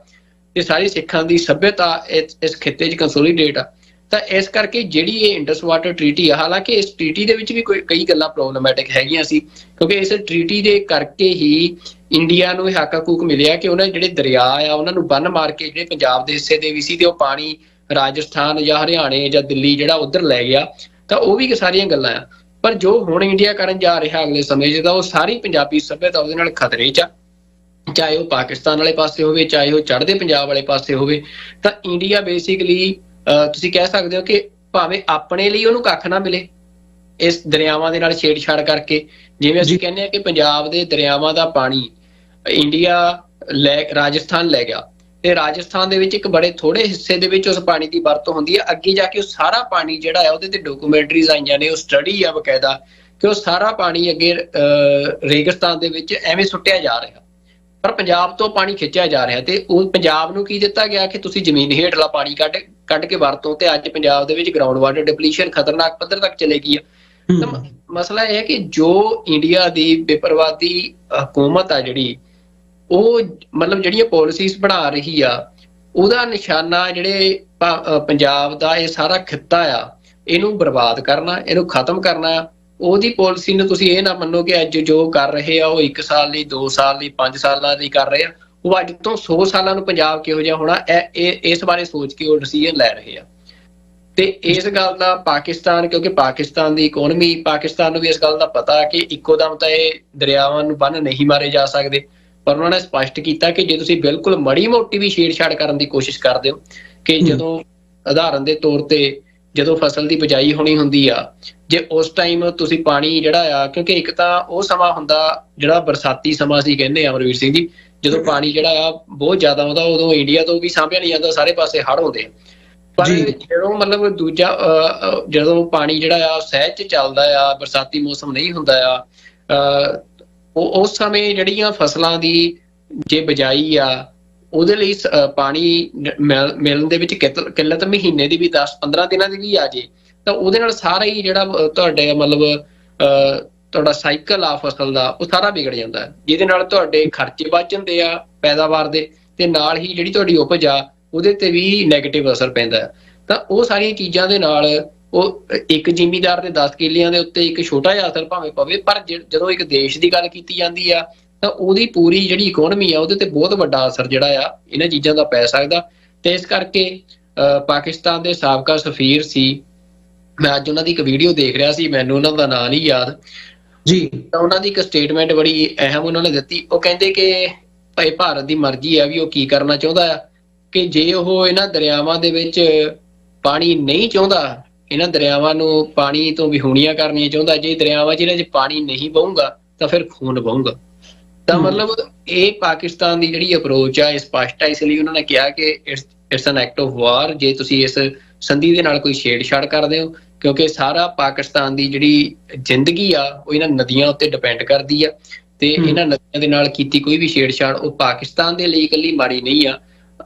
ਇਹ ਸਿੱਖਾਂ ਨੂੰ ਵੀ ਸਮਝਣਾ ਚਾਹੀਦਾ ਕਿ ਇਹ ਜਿਹੜੇ ਇੰਡੀਆ ਦੇ ਐਕਸ਼ਨਸ ਨੇ, ਜੋ ਇੰਡੀਆ ਨੇ ਇਸ ਹਮਲੇ ਤੋਂ ਬਾਅਦ ਲਏ ਆ, ਉਹ ਇਕੱਲੇ ਪਾਕਿਸਤਾਨ ਨੂੰ ਪ੍ਰਭਾਵਿਤ ਨਹੀਂ ਕਰ ਰਹੇ, ਭਾਵੇਂ ਉਹ ਨਦੀਆਂ ਦੇ ਮਾਮਲੇ 'ਚ ਹੋਣ, ਤੇ ਭਾਵੇਂ ਉਹ ਜਿਹੜੀ ਆਵਾਜਾਈ ਆ ਬਾਘਾ ਬਾਰਡਰ ਜਿਹੜਾ ਬੰਦ ਕਰਨਾ ਉਸ ਮਾਮਲੇ 'ਚ ਹੋਣ, ਤਾਂ ਇਹ ਦੋਵੇਂ ਪੰਜਾਬਾਂ ਨੂੰ ਜਿਹੜੇ ਆ ਪ੍ਰਭਾਵਿਤ ਕਰ ਰਹੇ। ਕਿਹਾ ਜਾ ਸਕਦਾ ਕਿ ਇੰਡੀਆ ਦੇ ਡਿਸੀਜਨ ਇਹ ਦੋਵੇਂ ਪੰਜਾਬਾਂ ਦੇ ਉੱਤੇ ਹਮਲਾ ਆ, ਭਾਵੇਂ ਪਾਕਿਸਤਾਨ ਵਾਲੇ ਪਾਸੇ ਦਾ ਪੰਜਾਬ ਆ, ਭਾਵੇਂ ਉਹ ਚੜ੍ਹਦਾ ਪੰਜਾਬ ਆ। ਕਿਉਂਕਿ ਕੁਝ ਦਿਨ ਪਹਿਲਾਂ ਹੀ ਸਰਦਾਰ ਸਿਮਰਨਜੀਤ ਸਿੰਘ ਮਾਨ ਹੋਣੀ ਦਾ ਉੱਥੇ ਮੋਰਚਾ ਲਾਈ ਬੈਠੇ ਸੀ ਬਾਘਾ ਬਾਰਡਰ ਦੇ ਉੱਤੇ ਕਿ ਬਾਰਡਰ ਖੋਲੋ, ਤੇ ਆ ਤੁਸੀਂ ਦੇਖ ਲਓ 2 ਦਿਨਾਂ ਬਾਅਦ ਇਹਨਾਂ ਨੇ ਮਤਲਬ ਜਿਹੜਾ ਮਾੜਾ ਮੋਟਾ ਖੁੱਲਾ ਸੀ ਉਹ ਵੀ ਬੰਦ ਕਰਤਾ ਬਿਲਕੁਲ। ਤਾਂ ਇਹ ਹੈ ਕਿ ਮਤਲਬ ਜਿਹੜੇ ਇੰਡੀਆ ਜਿਹੜੀ ਵੀ ਅਪਰੋਚ ਲੈ ਰਿਹਾ ਉਹ ਪੰਜਾਬ ਨੂੰ ਬਰਬਾਦ ਕਰਨ ਦੀ ਆ, ਤੇ ਉਹ ਬਰਬਾਦੀ ਭਾਵੇਂ ਚੜ੍ਹਦੇ ਪੰਜਾਬ ਦੀ ਹੋਵੇ ਤੇ ਲਹਿੰਦੇ ਪੰਜਾਬ ਦੀ ਹੋਵੇ। ਜਮਨਾ ਪਾਰ ਤੋਂ ਜਿਹੜੇ ਇਹ ਲੋਕ ਬੈਠੇ ਇਸ ਟਾਈਮ ਪਾਵਰ ਇੰਜੋਏ ਕਰ ਰਹੇ ਆ, ਉਹ ਪੰਜਾਬ ਨੂੰ ਵਸਦਾ ਨਹੀਂ ਦੇਖਣਾ ਚਾਹੁੰਦੇ ਜੀ। ਜਿਹੜੀ ਇਹ ਨੀਤੀ ਦੀ ਤੁਸੀਂ ਗੱਲ ਕੀਤੀ ਹੈ, ਜਿਹੜੀ ਅਸੀਂ ਟਾਈਮ ਟੂ ਟਾਈਮ ਉਹਦੀਆਂ ਐਗਜ਼ਾਮਪਲ ਸਾਡੇ ਸਾਹਮਣੇ ਵੀ ਆਉਂਦੀਆਂ ਨੇ ਵੀ ਭਾਰਤ ਦੀ ਪੰਜਾਬ ਪ੍ਰਤੀ ਨੀਤੀ ਕੀ ਹੈ, ਕੰਪਲੀਟਲੀ ਤਬਾਹ ਕਰਨ ਦੀ, ਕੰਪਲੀਟਲੀ ਰਿਸੋਰਸਿਸ ਜਿਹੜੇ ਨੇ ਉਹ ਲੁੱਟਣ ਦੀ, ਉਹ ਪਾਣੀ ਹੋਵੇ ਜਾਂ ਬਾਕੀ ਰਿਸੋਰਸਿਸ ਹੋਣ, ਪੰਜਾਬ ਦੀ ਇਕਨੋਮੀ ਹੋਵੇ, ਹਰ ਪੱਖ ਤੋਂ ਪੰਜਾਬ ਨੂੰ ਜਿਹੜਾ ਹੈ ਉਹ ਲਤਾੜਿਆ ਜਾ ਰਿਹਾ, ਨਪੀੜਿਆ ਜਾ ਰਿਹਾ। ਇਹ ਗੱਲ ਸਾਡੇ ਸਾਹਮਣੇ ਅਸੀਂ ਦੇਖ ਸਕਦੇ ਹਾਂ, ਸਮਝ ਸਕਦੇ ਹਾਂ। ਹੁਣ ਗੱਲ ਜਿਹੜੀ ਅਸੀਂ ਇੰਡਸ ਵਾਟਰ ਟ੍ਰੀਟੀ ਦੇ ਉੱਤੇ ਕਰ ਰਹੇ ਹਾਂ, ਜਾਂ ਇਸ ਜਿਹੜੀ ਇਹ ਸਿਚੁਏਸ਼ਨ ਇਸ ਵਕਤ ਸਾਡੇ ਸਾਹਮਣੇ ਬਣੀ ਹੋਈ ਹੈ ਇਸ ਦੇ ਉੱਤੇ ਕਰ ਰਹੇ ਹਾਂ, ਤੇ ਇੱਥੇ ਸਵਾਲ ਇਹ ਬਣ ਜਾਂਦਾ ਵੀ ਜਿਹੜੇ ਇਹ ਥ੍ਰੈਟ ਇਸ ਵਕਤ ਕਹੇ ਜਾ ਸਕਦੇ ਆ, ਜਾਂ ਜਿਹੜੀਆਂ ਗੱਲਾਂ ਜਾਂ ਇੱਕ ਫੀਅਰ ਮੌਂਗਰਿੰਗ ਕ੍ਰੀਏਟ ਕੀਤੀ ਜਾ ਰਹੀ ਹੈ ਭਾਰਤ ਵੱਲੋਂ, ਮੀਡੀਆ ਵੱਲੋਂ, ਜਾਂ ਈਵਨ ਅਧਿਕਾਰਤ ਰੂਪ ਦੇ ਵਿੱਚ ਆਫੀਸ਼ੀਅਲ ਚੈਨਲਸ ਰਾਹੀਂ ਵੀ ਜਿਹੜੇ ਬਿਆਨ ਸਾਡੇ ਸਾਹਮਣੇ ਆ ਰਹੇ ਨੇ। ਹੁਣ ਗੱਲ ਆ ਜਾਂਦੀ ਹੈ ਵੀ ਇਸ ਨੂੰ ਲੈ ਕੇ ਭਾਰਤ ਸੀਰੀਅਸ ਕਿੰਨਾ ਕੁ ਹੈ। ਇਹ ਗੱਲ ਨੋ ਡਾਊਟ ਇਹਦੀ ਸੀਰੀਅਸਨੈਸ ਪੰਜਾਬ ਦੇ ਲਈ, ਦੋਵਾਂ ਪੰਜਾਬਾਂ ਦੇ ਲਈ, ਪਾਕਿਸਤਾਨ ਦੇ ਲਈ ਕਿੰਨੀ ਅਹਿਮੀਅਤ ਹੈਗੀ ਹੈ ਇੰਡਸ ਵਾਟਰ ਟਰੀਟੀ ਦੀ ਤੁਸੀਂ ਬਿਆਨ ਕੀਤਾ ਆ। ਪਰ ਇਹਦੀ ਇੰਪਲੀਮੈਂਟੇਸ਼ਨ, ਜਿਹੜੇ ਇਹ ਥ੍ਰੈਟਸ ਦਿੱਤੇ ਜਾ ਰਹੇ ਆ, ਇਹਦੀ ਇੰਪਲੀਮੈਂਟੇਸ਼ਨ ਕਿਸ ਲੈਵਲ ਤੱਕ ਕੀਤੀ ਜਾ ਸਕਦੀ ਹੈ, ਜਾਂ ਇਹ ਦਿਲਵਦੀ ਭਾਰਤ ਕਰ ਸਕਦਾ ਜਾਂ ਨਹੀਂ ਕਰ ਸਕਦਾ, ਇਹ ਇੱਕ ਅਹਿਮ ਸਵਾਲ ਹੈ। ਇਹਦੇ ਉੱਤੇ ਜੇ ਥੋੜਾ ਜਿਹਾ ਫੋਕਸ ਕਰਕੇ ਤੁਸੀਂ ਕੀ ਸਮਝਦੇ ਹੋ ਕਿ ਵਰਲਡ ਬੈਂਕ ਹੋਵੇ ਜਾਂ ਇੰਟਰਨੈਸ਼ਨਲ ਜਿਹੜੀਆਂ ਪਾਵਰਸ ਹੈਗੀਆਂ ਨੇ ਉਸ ਨੂੰ ਮੁੱਖ ਰੱਖਦਿਆਂ ਹੋਇਆਂ, ਜਿਹੜੀ ਇੰਟਰਨੈਸ਼ਨਲ ਸਿਚੁਏਸ਼ਨ ਵੀ ਪਿਛਲੇ ਸਮੇਂ ਦੇ ਵਿੱਚ ਬਣੀ ਹੋਈ ਹੈ, ਕਿਉਂਕਿ ਟਰਾਂਸਨੈਸ਼ਨਲ ਰਿਪਰੈਸ਼ਨ ਦੀ ਗੱਲ ਹੋਵੇ ਜਾਂ ਅਦਰਵਾਈਜ਼ ਇਸ ਵਕਤ ਟੈਰਿਫ ਵਾਰ ਜਿਹੜੀ ਚੱਲ ਰਹੀ ਹੈ ਪੂਰੇ ਦੁਨੀਆ ਦੇ ਵਿੱਚ, ਅਮਰੀਕਾ ਤੇ ਚਾਈਨਾ ਉਹਦੇ ਸੈਂਟਰ ਦੇ ਵਿੱਚ ਨੇ ਤੇ ਬਾਕੀ ਮੁਲਕ ਭਾਰਤ ਸਮੇਤ ਉਸ ਨੂੰ ਲੈ ਕੇ ਕਿਵੇਂ ਦੀਆਂ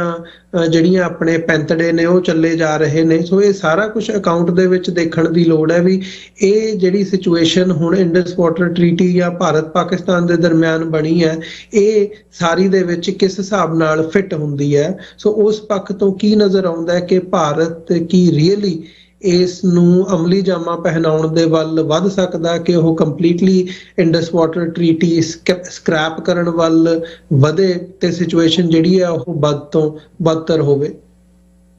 ਅਮਰਵੀਰ ਸਿੰਘ ਜੀ, ਦੇਖੋ ਤੁਹਾਡੇ ਸਵਾਲ ਦਾ ਜਵਾਬ ਇਸ ਗੱਲ 'ਚ ਪਿਆ ਕਿ ਇਸ ਟਾਈਮ ਅਸੀਂ ਇਹ ਜਾਣਦੇ ਹਾਂ ਕਿ ਦੁਨੀਆ ਜਿਹੜੀ ਆ ਉਹ ਇੱਕ ਨਵੇਂ ਵਰਲਡ ਆਰਡਰ ਦੇ ਵੱਲ ਸ਼ਿਫਟ ਹੋ ਰਹੀ ਆ। ਤਾਂ ਜਿਹੜਾ ਇਹ ਸਮਾਂ ਆ, ਮੈਂ ਜਿਵੇਂ ਪਹਿਲਾਂ ਤੁਹਾਨੂੰ ਇਹ ਗੱਲ ਕਹੀ ਕਿ ਇਸ ਟਾਈਮ ਕੋਈ ਵੀ ਇੰਟਰਨੈਸ਼ਨਲ ਪੋਲੀਟੀਕਲ ਮੋਰੈਲਿਟੀ ਜਿਹੜੀ ਆ ਉਹ ਕਿਸੇ ਦੇ ਉੱਤੇ ਲਾਗੂ ਨਹੀਂ ਹੁੰਦੀ। ਮਤਲਬ ਜਿਹਦਾ ਜਿੱਥੇ ਜ਼ੋਰ ਚੱਲ ਰਿਹਾ ਜਿਸ ਮੁਲਕ ਦਾ, ਉਹ ਉੱਥੇ ਚਲਾ ਰਿਹਾ। US ਦੀ ਤੁਸੀਂ ਅਪਰੋਚ ਦੇਖੀ ਆ, ਮਤਲਬ ਉਹਨਾਂ ਨੇ ਕੋਈ ਪਰਵਾਹ ਨਹੀਂ ਕੀਤੀ, ਚਾਹੇ ਉਹਨਾਂ ਦੇ ਸਭ ਤੋਂ ਸਟਰੋਂਗ ਅਲਾਈ ਹੋਣ ਉਹਨਾਂ ਦੇ ਮਾਮਲੇ 'ਚ ਕਿ ਟੈਰਿਫਸ ਦੇ ਮਾਮਲੇ 'ਚ ਅਸੀਂ ਦੇਖਿਆ ਕਿ ਉਸੇ ਤਰੀਕੇ ਦੇ ਨਾਲ ਬਾਕੀ ਸਾਰੀ ਦੁਨੀਆ ਦੇ ਵਿੱਚ ਇਸ ਟਾਈਮ ਕੋਈ ਵੀ ਮਤਲਬ ਜਿਹੜਾ ਮੁਲਕ ਆ ਉਹ ਤੁਸੀਂ ਇਹ ਨਹੀਂ ਕਹਿ ਸਕਦੇ ਕਿ ਉਹ ਭਾਵੇਂ ਹਿਊਮਨ ਰਾਈਟਸ ਦੇ ਐਂਗਲ ਦੀ ਗੱਲ ਕਰ ਲਈਏ, ਭਾਵੇਂ ਉਹ ਇੰਟਰਨੈਸ਼ਨਲ ਲੋਸ ਦੀ ਗੱਲ ਕਰ ਲਈਏ, ਕੋਈ ਵੀ ਕਿਸੇ ਦਾ ਪਾਬੰਦ ਨਹੀਂ। ਮਤਲਬ ਆਪੋ ਧਾਪੀ ਪਈ ਹੋਈ ਹੈ ਸਾਰੇ ਪਾਸੇ। ਤਾਂ ਇਹੋ ਜਿਹੀ ਸਿਚੁਏਸ਼ਨ ਦੇ ਵਿੱਚ ਮਤਲਬ ਬਹੁਤ ਜ਼ਿਆਦਾ ਪੋਸੀਬਿਲਿਟੀ ਆ ਕਿ ਜਿਹੜੇ ਇਸ਼ੂਜ਼ ਪੈਂਡਿੰਗ ਨੇ ਮੁਲਕਾਂ ਦੇ, ਕਿ ਉਹਨਾਂ ਨੂੰ ਜਿਹਨੂੰ ਲੱਗਦਾ ਕਿ ਮੇਰੇ ਕੋਲ ਅੱਜ ਜ਼ੋਰ ਹੈ, ਮੇਰੇ ਕੋਲ ਅੱਜ ਤਾਕਤ ਹੈ ਤੇ ਮੈਂ ਉਹਦੇ ਨਾਲ ਇਹਨੂੰ ਕਰ ਸਕਦਾ ਹੱਲ, ਤੇ ਉਹ ਉਹਨੂੰ ਕਰਨ ਦੇ ਲਈ ਪੂਰਾ ਟਿਲ ਲਾਉਣਗੇ ਜਿਹੜੇ ਅਗਲੇ ਕੁਝ ਸਾਲ ਹੈਗੇ ਆ। ਕਿਉਂਕਿ ਇਹ ਕੋਈ ਇੱਕ ਰਾਤ ਦੀ ਗੱਲ ਨਹੀਂ ਹੁੰਦੀ ਜਾਂ 2 ਦਿਨਾਂ ਦੀ ਗੱਲ ਨਹੀਂ ਹੁੰਦੀ। ਜਿਹੜਾ ਇਹ ਵਰਲਡ ਆਰਡਰ ਸ਼ਿਫਟ ਹੋ ਰਿਹਾ, ਇਹ ਕੁਝ ਸਾਲਾਂ ਦੇ ਵਿੱਚ ਅਸੀਂ ਬੜੀਆਂ ਘਟਨਾਵਾਂ ਹੁੰਦੀਆਂ ਦੇਖਾਂਗੇ। ਤਾਂ ਉਹਦੇ ਵਿੱਚ ਜਿਹੜਾ ਇਹ ਸਾਰਾ ਖਿੱਤਾ ਆ, ਮਤਲਬ ਜਿੱਥੇ ਇੰਡੀਆ, ਸਾਊਥ ਏਸ਼ੀਆ ਦਾ ਖਿੱਤਾ ਆ, ਈਸਟ ਏਸ਼ੀਆ ਦਾ ਖਿੱਤਾ ਆ, ਇਹ ਸਾਰਾ ਹੀ ਖਿੱਤਾ ਇੱਕ ਬੜੀ ਵੱਡੀ ਟਰਮੋਇਲ ਦਾ ਕਾਰਨ ਬਣ ਸਕਦਾ ਹੈ ਜੀ। ਤੇ ਉਸ ਦੇ ਵਿੱਚ ਇੰਡੀਆ ਜਿਹੜਾ ਇਸ ਟਾਈਮ, ਮਤਲਬ ਇੰਡੀਆ ਦੇ ਸਿਰ ਜਿਹੜਾ ਆ ਤੁਸੀਂ ਕਹਿ ਸਕਦੇ ਹੋ ਕਿ ਇੱਕ ਭੂਤ ਸਵਾਰ ਆ ਕਿ ਮੇਰੇ ਕੋਲ ਬਹੁਤ ਵੱਡੀ ਤਾਕਤ, ਚਾਹੇ ਇਕਨੋਮਿਕਲ ਆਸਪੈਕਟ ਤੋਂ ਹੋਵੇ, ਚਾਹੇ ਮਿਲਟਰੀ ਦੇ ਆਸਪੈਕਟ ਤੋਂ ਹੋਵੇ, ਤੇ ਦੂਜਾ ਉਹਨਾਂ ਦੇ ਕੋਲ ਜਿਹੜੀ ਲੀਡਰਸ਼ਿਪ ਆ ਉਹ ਬੜੀ ਹੰਕਾਰੀ ਹੋਈ ਲੀਡਰਸ਼ਿਪ ਆ ਇਸ ਟਾਈਮ। ਤੇ ਵੀ ਜਿਹਦੇ ਚੱਲਦੇ ਆ ਜਿਹੜੀ ਉਹਨਾਂ ਦੀ ਅਪਰੋਚ ਆ, ਉਹ ਅਸੀਂ ਦੇਖਿਆ ਕਿ ਚਾਹੇ ਵੀ ਪਾਕਿਸਤਾਨ ਦੇ ਵਿੱਚ ਬੰਦੇ ਮਾਰਨੇ ਜਾ ਕੇ ਉਹ ਮੰਨਿਆ ਜਾ ਸਕਦਾ ਸੀ,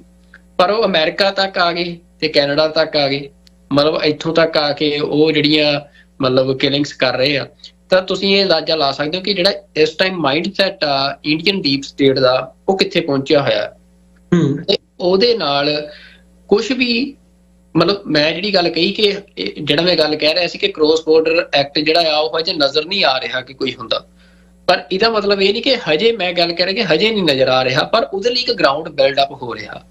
ਤੇ ਉਹ ਜਿਹੜੀ ਵੀ ਕੋਈ ਵੀ ਹੁਣ ਮਤਲਬ ਜੇ ਪਾਕਿਸਤਾਨ ਤੇ ਇੰਡੀਆ ਦੇ ਦਰਮਿਆਨ, ਕਿਉਂਕਿ ਇੰਡੀਆ ਨੂੰ ਇਹ ਵੀ ਲੱਗ ਰਿਹਾ ਕਿ ਪਾਕਿਸਤਾਨ ਦੀ ਜਿਹੜੀ ਸਿਚੁਏਸ਼ਨ ਆ ਇਕਨੋਮਿਕਲੀ, ਜਾਂ ਚਾਹੇ ਤੁਸੀਂ ਕਹਿ ਲਓ ਕਿ ਵਰਲਡ ਸਟੇਜ ਦੇ ਉੱਤੇ ਪੋਲੀਟੀਕਲ ਰਿਲੇਸ਼ਨਸ ਨੂੰ ਲੈ ਕੇ ਉਹ ਕੋਈ ਚੰਗੀ ਨਹੀਂ। ਦੂਜੇ ਪਾਸੇ ਇੰਡੀਆ, ਕਿਉਂਕਿ ਇੰਡੀਆ ਇਸ ਟਾਈਮ ਦੁਨੀਆ ਦੀ ਇੱਕ ਵੱਡੀ ਆਬਾਦੀ ਆਪਣੇ ਕੋਲ ਰੱਖੀ ਬੈਠਾ ਆ, ਇੱਕ ਵੱਡੀ ਮਾਰਕੀਟ ਆ, ਜਿਹਦੇ ਨਾਲ ਜਿਹੜੇ ਮੁਸਲਿਮ ਕੰਟਰੀਜ਼ ਵੀ ਆ ਉਹ ਵੀ ਅੱਜ ਤੁਹਾਨੂੰ ਪਾਕਿਸਤਾਨ ਨਾਲੋਂ ਵੱਧ ਇੰਡੀਆ ਵਾਲੇ ਪਾਸੇ ਅਲਾਈਨ ਹੋਏ ਨਜ਼ਰ ਆਉਣਗੇ। ਮਤਲਬ ਇਹ ਸਾਰੀਆਂ ਸੰਭਾਵਨਾਵਾਂ ਦੇ ਵਿੱਚ ਇੰਡੀਆ ਦਾ ਜਿਹੜਾ ਤੁਸੀਂ ਕਹਿ ਸਕਦੇ ਹੋ ਕਿ ਉਹ ਕਾਫੀ, ਮਤਲਬ ਉਹਦਾ ਮੋਰਾਲ ਕਾਫੀ ਹਾਈ ਆ ਤੇ ਉਹ ਕੋਈ ਵੀ ਐਕਟ ਕਰ ਸਕਦਾ ਆ। ਪਰ ਕਈ ਵਾਰ ਇਹ ਹੁੰਦਾ ਕਿ ਇੰਡੀਆ ਮਤਲਬ ਸ਼ਾਇਦ ਮਤਲਬ ਦੁਨੀਆ ਦਾ ਇਤਿਹਾਸ ਰਿਹਾ, ਇਹ ਬੰਦਿਆਂ 'ਚ ਵੀ ਹੁੰਦਾ, ਇਹ ਮੁਲਕ ਵੀ ਬੰਦੇ ਹੀ ਚਲਾਉਂਦੇ ਆ। ਉਹਨਾਂ 'ਚ ਵੀ ਹੁੰਦਾ ਕਿ ਬੰਦੇ ਨੂੰ ਲੱਗਦਾ ਹੁੰਦਾ ਕਿ ਮੈਂ ਅੱਜ ਜੋ ਮਤਲਬ ਤਾਂ ਹੀ ਤਾਂ ਹਿਸਟਰੀ ਦੇ ਵਿੱਚ ਬੜੇ ਬੜੇ ਰਾਜ ਤਬਾਹ ਹੋਏ ਆ, ਉਹ ਬੰਦਿਆਂ ਦੀਆਂ ਗਲਤੀਆਂ ਕਰਕੇ ਹੋਏ ਆ ਕਿ ਜਦੋਂ ਉਹਨੂੰ ਲੱਗਦਾ ਕਿ ਮੇਰੇ ਕੋਲ ਹੁਣ ਐਕਸਟ੍ਰੀਮ ਪਾਵਰ ਆ, ਮੈਂ ਜੋ ਮਰਜ਼ੀ ਕਰ ਸਕਦਾ। ਤੇ ਪੰਜਾਬੀ 'ਚ ਉਹਨੂੰ ਕਹਿੰਦੇ ਹੁੰਦੇ ਆ ਕਿ ਕਈ ਵਾਰ ਬੰਦੇ ਉਹ ਤੁਹਾਨੂੰ ਪੰਪ 'ਚ ਕੋਣ ਵਾਲੇ ਇਹੋ ਜਿਹੇ ਹੁੰਦੇ ਆ, ਉਹ ਪੌੜੀ ਚੜਾ ਕੇ ਤੇ ਫਿਰ ਪੌੜੀ ਖਿੱਚ ਲੈਂਦੇ ਆ ਜੀ। ਮੈਨੂੰ ਲੱਗ ਰਿਹਾ ਕਿ ਇੰਡੀਆ ਦੇ ਨਾਲ ਕੁਛ ਇਹੋ ਜਿਹਾ ਹੋਣਾ। ਇੰਡੀਆ ਇਸ ਟਾਈਮ ਦੁਨੀਆ ਦੇ ਜਿਹੜੇ ਹੋਰ ਬੜੇ ਮੁਲਕ ਆ ਉਹ ਇੰਡੀਆ ਨੂੰ ਪੰਪ ਛਕਾ ਕੇ ਪੌੜੀ ਚੜਾ ਰਹੇ ਆ ਤੇ ਇੰਡੀਆ ਚੜ੍ਹਦਾ ਜਾ ਰਿਹਾ ਤੇ ਇੰਡੀਆ ਪੰਗੇ ਲੈ ਰਿਹਾ ਵੱਡੇ ਵੱਡੇ। ਤੇ ਉਹਦੇ ਚੋਂ ਮਤਲਬ ਹਜੇ ਇੰਡੀਆ ਨੇ ਐਕਸ਼ਨਸ ਕਰਨੇ ਆ। ਇੰਡੀਆ ਨੇ ਮਤਲਬ ਜਿਹੜੀ ਆਪਣੀ ਉਹ ਤੁਸੀਂ ਕਹਿ ਸਕਦੇ ਹੋ ਕਿ ਸੁਪਰੀਮੇਸੀ ਆ ਏਸ਼ੀਆ ਦੇ ਵਿੱਚ ਵੀ ਤੇ ਦੁਨੀਆ ਦੇ ਵਰਲਡ ਸਟੇਜ ਦੇ ਉੱਤੇ ਵੀ, ਨਵੇਂ ਵਰਲਡ ਆਰਡਰ ਦੇ ਵਿੱਚ ਉਹਨੂੰ ਸਥਾਪਿਤ ਕਰਨ ਦੇ ਲਈ ਇੱਕ ਵੱਡੀ ਤਾਕਤ ਵਜੋਂ ਮਤਲਬ ਉੱਭਰਨ ਦੀ ਕੋਸ਼ਿਸ਼ ਕਰਨੀ। ਤੇ ਉਹਦੇ ਜੋ ਨਾ ਪਾਕਿਸਤਾਨ ਨਾਲ ਵੀ ਪੰਗੇ ਲੈਣੇ ਆ। ਹੋ ਸਕਦਾ ਕਿ ਚਾਈਨਾ ਦੇ ਨਾਲ ਵੀ ਉਹ ਜਿਹੜਾ ਮਤਲਬ ਕੋਈ ਨਾ ਕੋਈ ਪੰਗਾ ਛੇੜੇ ਵੱਡਾ। ਮਤਲਬ ਇਹ ਸਾਰਾ ਕੁਛ ਇੱਥੇ ਵਾਪਰਨਾ, ਪਰ ਉਹਦੇ ਲਈ ਪੰਜਾਬ ਦੇ ਵਿੱਚ ਸਿੱਖਾਂ ਦੇ ਲਈ ਇਹ ਜਿਹੜੀ ਸਿਚੁਏਸ਼ਨ ਆ ਉਹ ਸਮਝਣੀ ਬੜੀ ਜ਼ਰੂਰੀ ਆ ਕਿ ਮਤਲਬ ਅੱਜ ਸਿੱਖ ਭਾਵੇਂ ਦੁਨੀਆ ਦੇ ਵੱਖੋ ਵੱਖ ਮੁਲਕਾਂ 'ਚ ਬੈਠੇ ਆ, ਪਰ ਅਸੀਂ ਦੇਖਦੇ ਹਾਂ ਕਿ ਰੇਸਿਜ਼ਮ ਦੀ ਗੱਲ ਹੋਵੇ, ਹੇਟ ਮਤਲਬ ਜਿਹੜੀ ਰੇਸ ਦੇ ਉੱਤੇ ਹੇਟ ਦੀ ਗੱਲ ਹੋਵੇ, ਅਮਰੀਕਾ ਤੱਕ, ਕੈਨੇਡਾ ਤੱਕ, ਮਤਲਬ ਕੈਨੇਡਾ ਨੂੰ ਬੜਾ ਸ਼ਾਂਤ ਮੁਲਕ ਮੰਨਿਆ ਜਾਂਦਾ। ਇੱਥੇ ਵੀ ਤੁਸੀਂ ਦੇਖਦੇ ਹੋ ਕਿ ਕਿਵੇਂ ਸਾਡੇ ਨਾਲ ਮਤਲਬ ਇੱਕ ਹੇਟ ਜਿਹੜੀ ਆ ਉਹ ਹਜੇ ਵੀ ਸਾਨੂੰ ਨਜ਼ਰ ਆਉਂਦੀ ਹੈ। ਤੇ ਆਲ ਓਵਰ ਦੀ ਗਲੋਬ ਇਸ ਟਾਈਮ ਜਿਹੜੀ ਰਾਈਟ ਵਿੰਗ ਪੋਲਿਟਿਕਸ ਆ ਉਹਦਾ ਜਿਵੇਂ ਆਭਾਰ ਹੋ ਰਿਹਾ, ਇਹ ਅੱਜ ਤੋਂ ਨਹੀਂ, ਪਿਛਲੇ ਲਗਭਗ 10 ਸਾਲਾਂ ਤੋਂ ਅਸੀਂ ਦੇਖ ਰਹੇ ਹਾਂ ਕਿ ਬਹੁਤ ਤੇਜ਼ੀ ਦੇ ਨਾਲ ਆਭਾਰ ਹੋ ਰਿਹਾ। ਤੇ ਉਹ ਸਾਰੇ ਦੇ ਵਿੱਚ ਮਤਲਬ ਦੁਨੀਆ ਦੇ ਵਿੱਚ ਜਿਹੜਾ ਜੇ ਕੋਈ ਖਿੱਤਾ ਆ ਜਿੱਥੇ ਮਤਲਬ ਸਿੱਖਾਂ ਦਾ ਲੈਜੀਟੀਮੇਟ ਕਲੇਮ ਆ, ਜਿੱਥੇ ਸਿੱਖ ਇੱਕ ਠੋਕ ਕੇ ਕਹਿ ਸਕਦੇ ਆ ਕਿ ਸਾਡੀ ਧਰਤੀ ਆ, ਮਤਲਬ ਜਿੱਥੇ ਸਿੱਖ ਇਹ ਗੱਲ ਕਹਿ ਸਕਦੇ ਆ ਵੀ ਕੋਈ ਵੀ ਬੰਦਾ ਦੁਨੀਆ ਦਾ ਕੋਈ ਮੁਲਕ ਸਾਨੂੰ ਇੱਥੇ ਜਾਣ ਤੋਂ ਨਹੀਂ ਰੋਕ ਸਕਦਾ। ਮਤਲਬ ਇੱਕ ਭਾਵਨਾ ਵੀ ਹੁੰਦੀ ਹੈ ਨਾ, ਭਾਵੇਂ ਇੰਡੀਆ ਤੁਹਾਨੂੰ ਰੋਕੇ ਪਰ ਤੁਸੀਂ ਹੁਣ ਅਸੀਂ ਇਜ਼ਰਾਈਲ ਨਹੀਂ ਏਦਾਂ ਜਾ ਸਕਦੇ ਵੀ ਅਸੀਂ ਲੜ ਕੇ ਚੱਲ ਜਾਈਏ, ਪਰ ਅਸੀਂ ਪੰਜਾਬ ਜਾਵਾਂਗੇ ਲੜ ਕੇ, ਵੀ ਇਹ ਸਾਡੀ ਧਰਤੀ ਆ। ਤਾਂ ਮਤਲਬ ਉਹ ਉਸ ਧਰਤੀ ਨੂੰ ਇੰਡੀਆ, ਜਿਵੇਂ ਮੈਂ ਗੱਲ ਕਹੀ ਕਿ ਉਹ ਕਿਸ ਤਰੀਕੇ ਦੇ ਨਾਲ ਬਰਬਾਦ ਕਰਨ ਦੀ, ਉਜਾੜਨ ਦੀ ਸਾਜ਼ਿਸ਼ ਰਚ ਰਿਹਾ। ਤੇ ਪਾਕਿਸਤਾਨ ਦੇ ਨਾਲ ਜਿਹੜਾ ਕਲੈਸ਼ ਆ ਉਹਦੇ 'ਚ ਵੀ ਇੰਡੀਆ ਨੇ ਜਦੋਂ ਵੀ ਪਾਕਿਸਤਾਨ ਦੇ ਨਾਲ ਲੜਨਾ ਤਾਂ ਸਭ ਤੋਂ ਵੱਡਾ ਫਰੰਟ ਉਹਨੇ ਪੰਜਾਬ ਵਾਲਾ ਹੀ ਖੋਲ੍ਹਣਾ ਹੈ। ਪਿਛਲੀਆਂ ਜੰਗਾਂ 'ਚ ਵੀ ਪੰਜਾਬ ਵਾਲਾ ਖੋਲ੍ਹਿਆ ਤੇ ਹੁਣ ਵੀ ਜਿਹੜਾ ਜੇ ਕੋਈ ਪਾਕਿਸਤਾਨ ਦੇ ਨਾਲ ਵੱਡੀ ਜੰਗ ਹੁੰਦੀ ਹੈ ਤਾਂ ਉਹਨੇ ਪੰਜਾਬ ਵਾਲਾ ਫਰੰਟ ਖੋਲ੍ਹਣਾ। ਤੇ ਜਿਹਦੇ ਵਿੱਚ ਇੰਡੀਆ ਦੀ ਅਪਰੋਚ ਹਮੇਸ਼ਾ ਇਹ ਰਹਿੰਦੀ ਆ ਵੀ ਉਹ ਪੰਜਾਬ ਨੂੰ ਇੱਕ ਬਫਰ ਹੀ ਮੰਨ ਕੇ ਚੱਲਦਾ ਵੀ ਜਿਹੜੀ ਬਰਬਾਦੀ ਹੋਣੀ ਆ ਉਹ ਇਸ ਬਫਰ ਜ਼ੋਨ ਦੇ ਵਿੱਚ ਹੋ ਜੇ, ਸਾਨੂੰ ਤਾਂ ਕੋਈ ਫਰਕ ਨਹੀਂ ਪੈਂਦਾ। ਵੀ ਉਹਦੇ ਲਈ ਪਾਕਿਸਤਾਨ ਦੇ ਲਈ ਹੋ ਸਕਦਾ ਕਿ ਮੁਸ਼ਕਲ ਬਣ ਜੇ ਕਿ ਪੰਜਾਬ ਦੇ ਉਸ ਖਿੱਤੇ ਦੇ ਉੱਤੇ ਬਰਬਾਦੀ ਕਰਨੀ ਆਮ ਲੋਕਾਂ ਦੀ, ਸਿਵਿਲੀਅਨਸ ਦੀ। ਪਰ ਇੰਡੀਆ ਜਿਹੜਾ ਆ ਉਹਨੂੰ ਇੱਕ ਤਰ੍ਹਾਂ ਦੇ ਨਾਲ, ਜਿਵੇਂ ਤੁਸੀਂ ਜੰਗ ਦੇ ਵਿੱਚ ਅਸੀਂ ਆਮ ਸੁਣਦੇ ਆ ਕਿ ਕੋਈ ਜਿਹੜੀ ਲੜਨ ਵਾਲੀ ਧਿਰ ਆ ਉਹ ਕਿਸੇ ਆਮ ਬੰਦੇ ਨੂੰ ਆਪਣੀ ਹਿਊਮਨ ਸ਼ੀਲਡ ਕਿਹਾ ਜਾਂਦਾ, ਉਹਨੂੰ ਕਿ ਉਹ ਹਿਊਮਨ ਸ਼ੀਲਡ ਬਣਾ ਲੈਂਦੀ ਹੈ। ਤਾਂ ਪੰਜਾਬ ਜਿਹੜਾ ਆ ਉਹ ਪਾਕਿਸਤਾਨ ਦੇ ਖਿਲਾਫ ਇੰਡੀਆ ਦੇ ਲਈ ਇੱਕ ਹਿਊਮਨ ਸ਼ੀਲਡ ਵਾਂਗਾ। ਤਾਂ ਪੰਜਾਬ ਦੇ ਲੋਕਾਂ ਨੂੰ ਇਹ ਸਮਝਣਾ ਪੈਣਾ ਕਿ ਕੀ ਉਹ ਹਿਊਮਨ ਸ਼ੀਲਡ ਬਣਨਾ ਚਾਹੁੰਦੇ ਆ ਹਿੰਦੁਸਤਾਨ ਦੀ। ਜਿਸ ਇੰਡੀਆ ਨੇ ਸਿੱਖਾਂ ਦਾ ਜੈਨੋਸਾਈਡ ਕੀਤਾ, ਜਿਸ ਇੰਡੀਆ ਨੇ ਸਿੱਖਾਂ ਦੀਆਂ ਧੀਆਂ ਭੈਣਾਂ ਬੇਪੱਤ ਕੀਤੀਆਂ, ਸੜਕਾਂ ਦੇ ਉੱਤੇ, ਥਾਣਿਆਂ ਦੇ ਵਿੱਚ ਮਾਵਾਂ ਨੂੰ ਪੁੱਤਾਂ ਦੇ ਨਾਲ ਪੈਣ ਲਈ ਮਜਬੂਰ ਕੀਤਾ, ਮਤਲਬ ਸਿੱਖਾਂ ਦੇ ਲਈ ਕੋਈ, ਤੁਸੀਂ ਕਹਿ ਸਕਦੇ ਹੋ ਕਿ ਸਿੱਖਾਂ ਦੀ ਕੋਈ ਅਣਖ ਦਾ ਕੋਈ ਪਹਿਲੂ ਛੱਡਿਆ ਹੀ ਨਹੀਂ ਵੀ ਜੇ ਤੇ ਅਟੈਕ ਨਾ ਕੀਤਾ ਹੋਵੇ। ਤੇ ਉਸ ਮੁਲਕ ਦੇ ਲਈ ਜੇ ਕੱਲ ਨੂੰ ਸਿੱਖ ਹਿਊਮਨ ਸ਼ੀਲਡ ਬਣਨ ਜਾਂ ਪੰਜਾਬ ਦਾ ਇੱਕ ਖਿੱਤਾ ਹਿਊਮਨ ਸ਼ੀਲਡ ਬਣੇ ਤਾਂ ਇਹਦੇ ਨਾਲੋਂ ਮੈਂ ਕਹਿ ਸਕਦਾ ਕਿ ਦੁਨੀਆ ਦੀ ਕਿਸੇ ਕੌਮ ਦੇ ਲਈ ਇਹਦੇ ਨਾਲੋਂ ਵੱਡੀ ਬੇਵਕੂਫੀ, ਨਮੋਸ਼ੀ ਅਤੇ ਬੇਅਣਖੀ ਵਾਲੀ ਕੋਈ ਵੀ ਗੱਲ ਨਹੀਂ ਹੋਣੀ। ਤਾਂ ਇਸ ਟਾਈਮ ਮਤਲਬ ਸਿੱਖਾਂ ਦੇ ਲਈ ਇਹ ਸਮਝਣਾ ਬੜਾ ਜ਼ਰੂਰੀ ਆ ਕਿ ਕਿਸੇ ਵੀ ਤਰੀਕੇ ਦੇ ਨਾਲ ਜਿਹੜੀ ਇਹ ਇੰਡੀਆ ਦੀ ਅਪਰੋਚ ਆ, ਚਾਹੇ ਉਹ ਪੰਜਾਬ ਨੂੰ ਬਰਬਾਦ ਕਰਨ ਦੀ ਆ, ਪਾਕਿਸਤਾਨ ਦੇ ਨਾਲ ਜੰਗ ਛੇੜਨ ਦੀ ਆ, ਚੀਨ ਦੇ ਨਾਲ ਜੰਗ ਛੇੜਨ ਦੀ ਆ, ਕਿਸੇ ਵੀ ਮੁਲਕ ਦੇ ਨਾਲ ਜੰਗ ਛੇੜਨ ਦੀ ਆ, ਤਾਂ ਸਿੱਖਾਂ ਨੂੰ ਭਾਰਤ ਨਾਲੋਂ ਆਪਣਾ ਕਿਨਾਰਾ ਕਰਨਾ ਚਾਹੀਦਾ ਹੈ। ਕਿਉਂਕਿ ਭਾਰਤ ਨੇ ਹਮੇਸ਼ਾ ਸਿੱਖਾਂ ਦੇ ਉੱਤੇ ਹਮਲੇ ਕੀਤੇ ਆ, ਸਿੱਖਾਂ ਦੇ ਰਿਸੋਰਸਿਸ ਨੂੰ ਲੁੱਟਿਆ ਆ, ਸਿੱਖਾਂ ਨੂੰ ਬਰਬਾਦ ਕੀਤਾ, ਸਿੱਖਾਂ ਦੀ ਨੌਜਵਾਨੀ ਨੂੰ ਮਾਰਿਆ ਆ, ਸਿੱਖਾਂ ਦੀ ਅਣਖ ਨੂੰ ਮਾਰਿਆ ਆ। ਤਾਂ ਕੋਈ ਵੀ ਕਾਰਨ ਨਹੀਂ ਬਣਦਾ ਕਿ ਜਿਹੜੀ ਸਿੱਖ ਸਟਰੈਂਥ ਆ ਕਿਸੇ ਵੀ ਰੂਪ ਦੇ ਵਿੱਚ ਉਹ ਭਾਰਤ ਦੇ ਕੰਮ ਆਵੇ, ਕਿਸੇ ਵੀ ਤਰ੍ਹਾਂ ਦੀ ਜੰਗ ਦੇ ਵਿੱਚ, ਕਿਸੇ ਵੀ ਤਰ੍ਹਾਂ ਦੇ ਮਤਲਬ ਜਿਹੜੀ ਜੱਦੋ-ਜਹਿਦ ਆ ਉਸ ਖਿੱਤੇ ਦੇ ਵਿੱਚ ਹੁੰਦੀ ਆ। ਤਾਂ ਬਲਕਿ ਹੋਣਾ ਇਹ ਚਾਹੀਦਾ ਕਿ ਸਿੱਖਾਂ ਦਾ ਜਿਹੜਾ ਭਵਿੱਖ ਆ ਉਹ ਭਾਰਤ ਦੇ ਕਮਜ਼ੋਰ ਹੋਣ ਦੇ ਵਿੱਚ ਆ, ਤੇ ਭਾਰਤ ਦੀ ਜਿਹੜੀ ਕੇਂਦਰੀ ਤਾਕਤ ਆ ਉਹਦਾ ਕਮਜ਼ੋਰ ਹੋਣਾ ਹੀ ਸਿੱਖਾਂ ਦੇ ਭਵਿੱਖ ਨੂੰ ਸਾਜ਼ਗਾਰ ਕਰ ਸਕਦਾ ਹੈ। ਉਸੇ ਤਰ੍ਹਾਂ ਆ ਕਿ ਜਦੋਂ 18ਵੀਂ ਸਦੀ ਦੇ ਵਿੱਚ ਜਦੋਂ ਦਿੱਲੀ ਦਾ ਤਖਤ ਕਮਜ਼ੋਰ ਹੋਇਆ ਤੇ ਪੰਜਾਬ ਦੇ ਵਿੱਚ ਸਿੱਖਾਂ ਦੀ ਤਾਕਤ ਮਜ਼ਬੂਤ ਹੋਈ ਸੀ।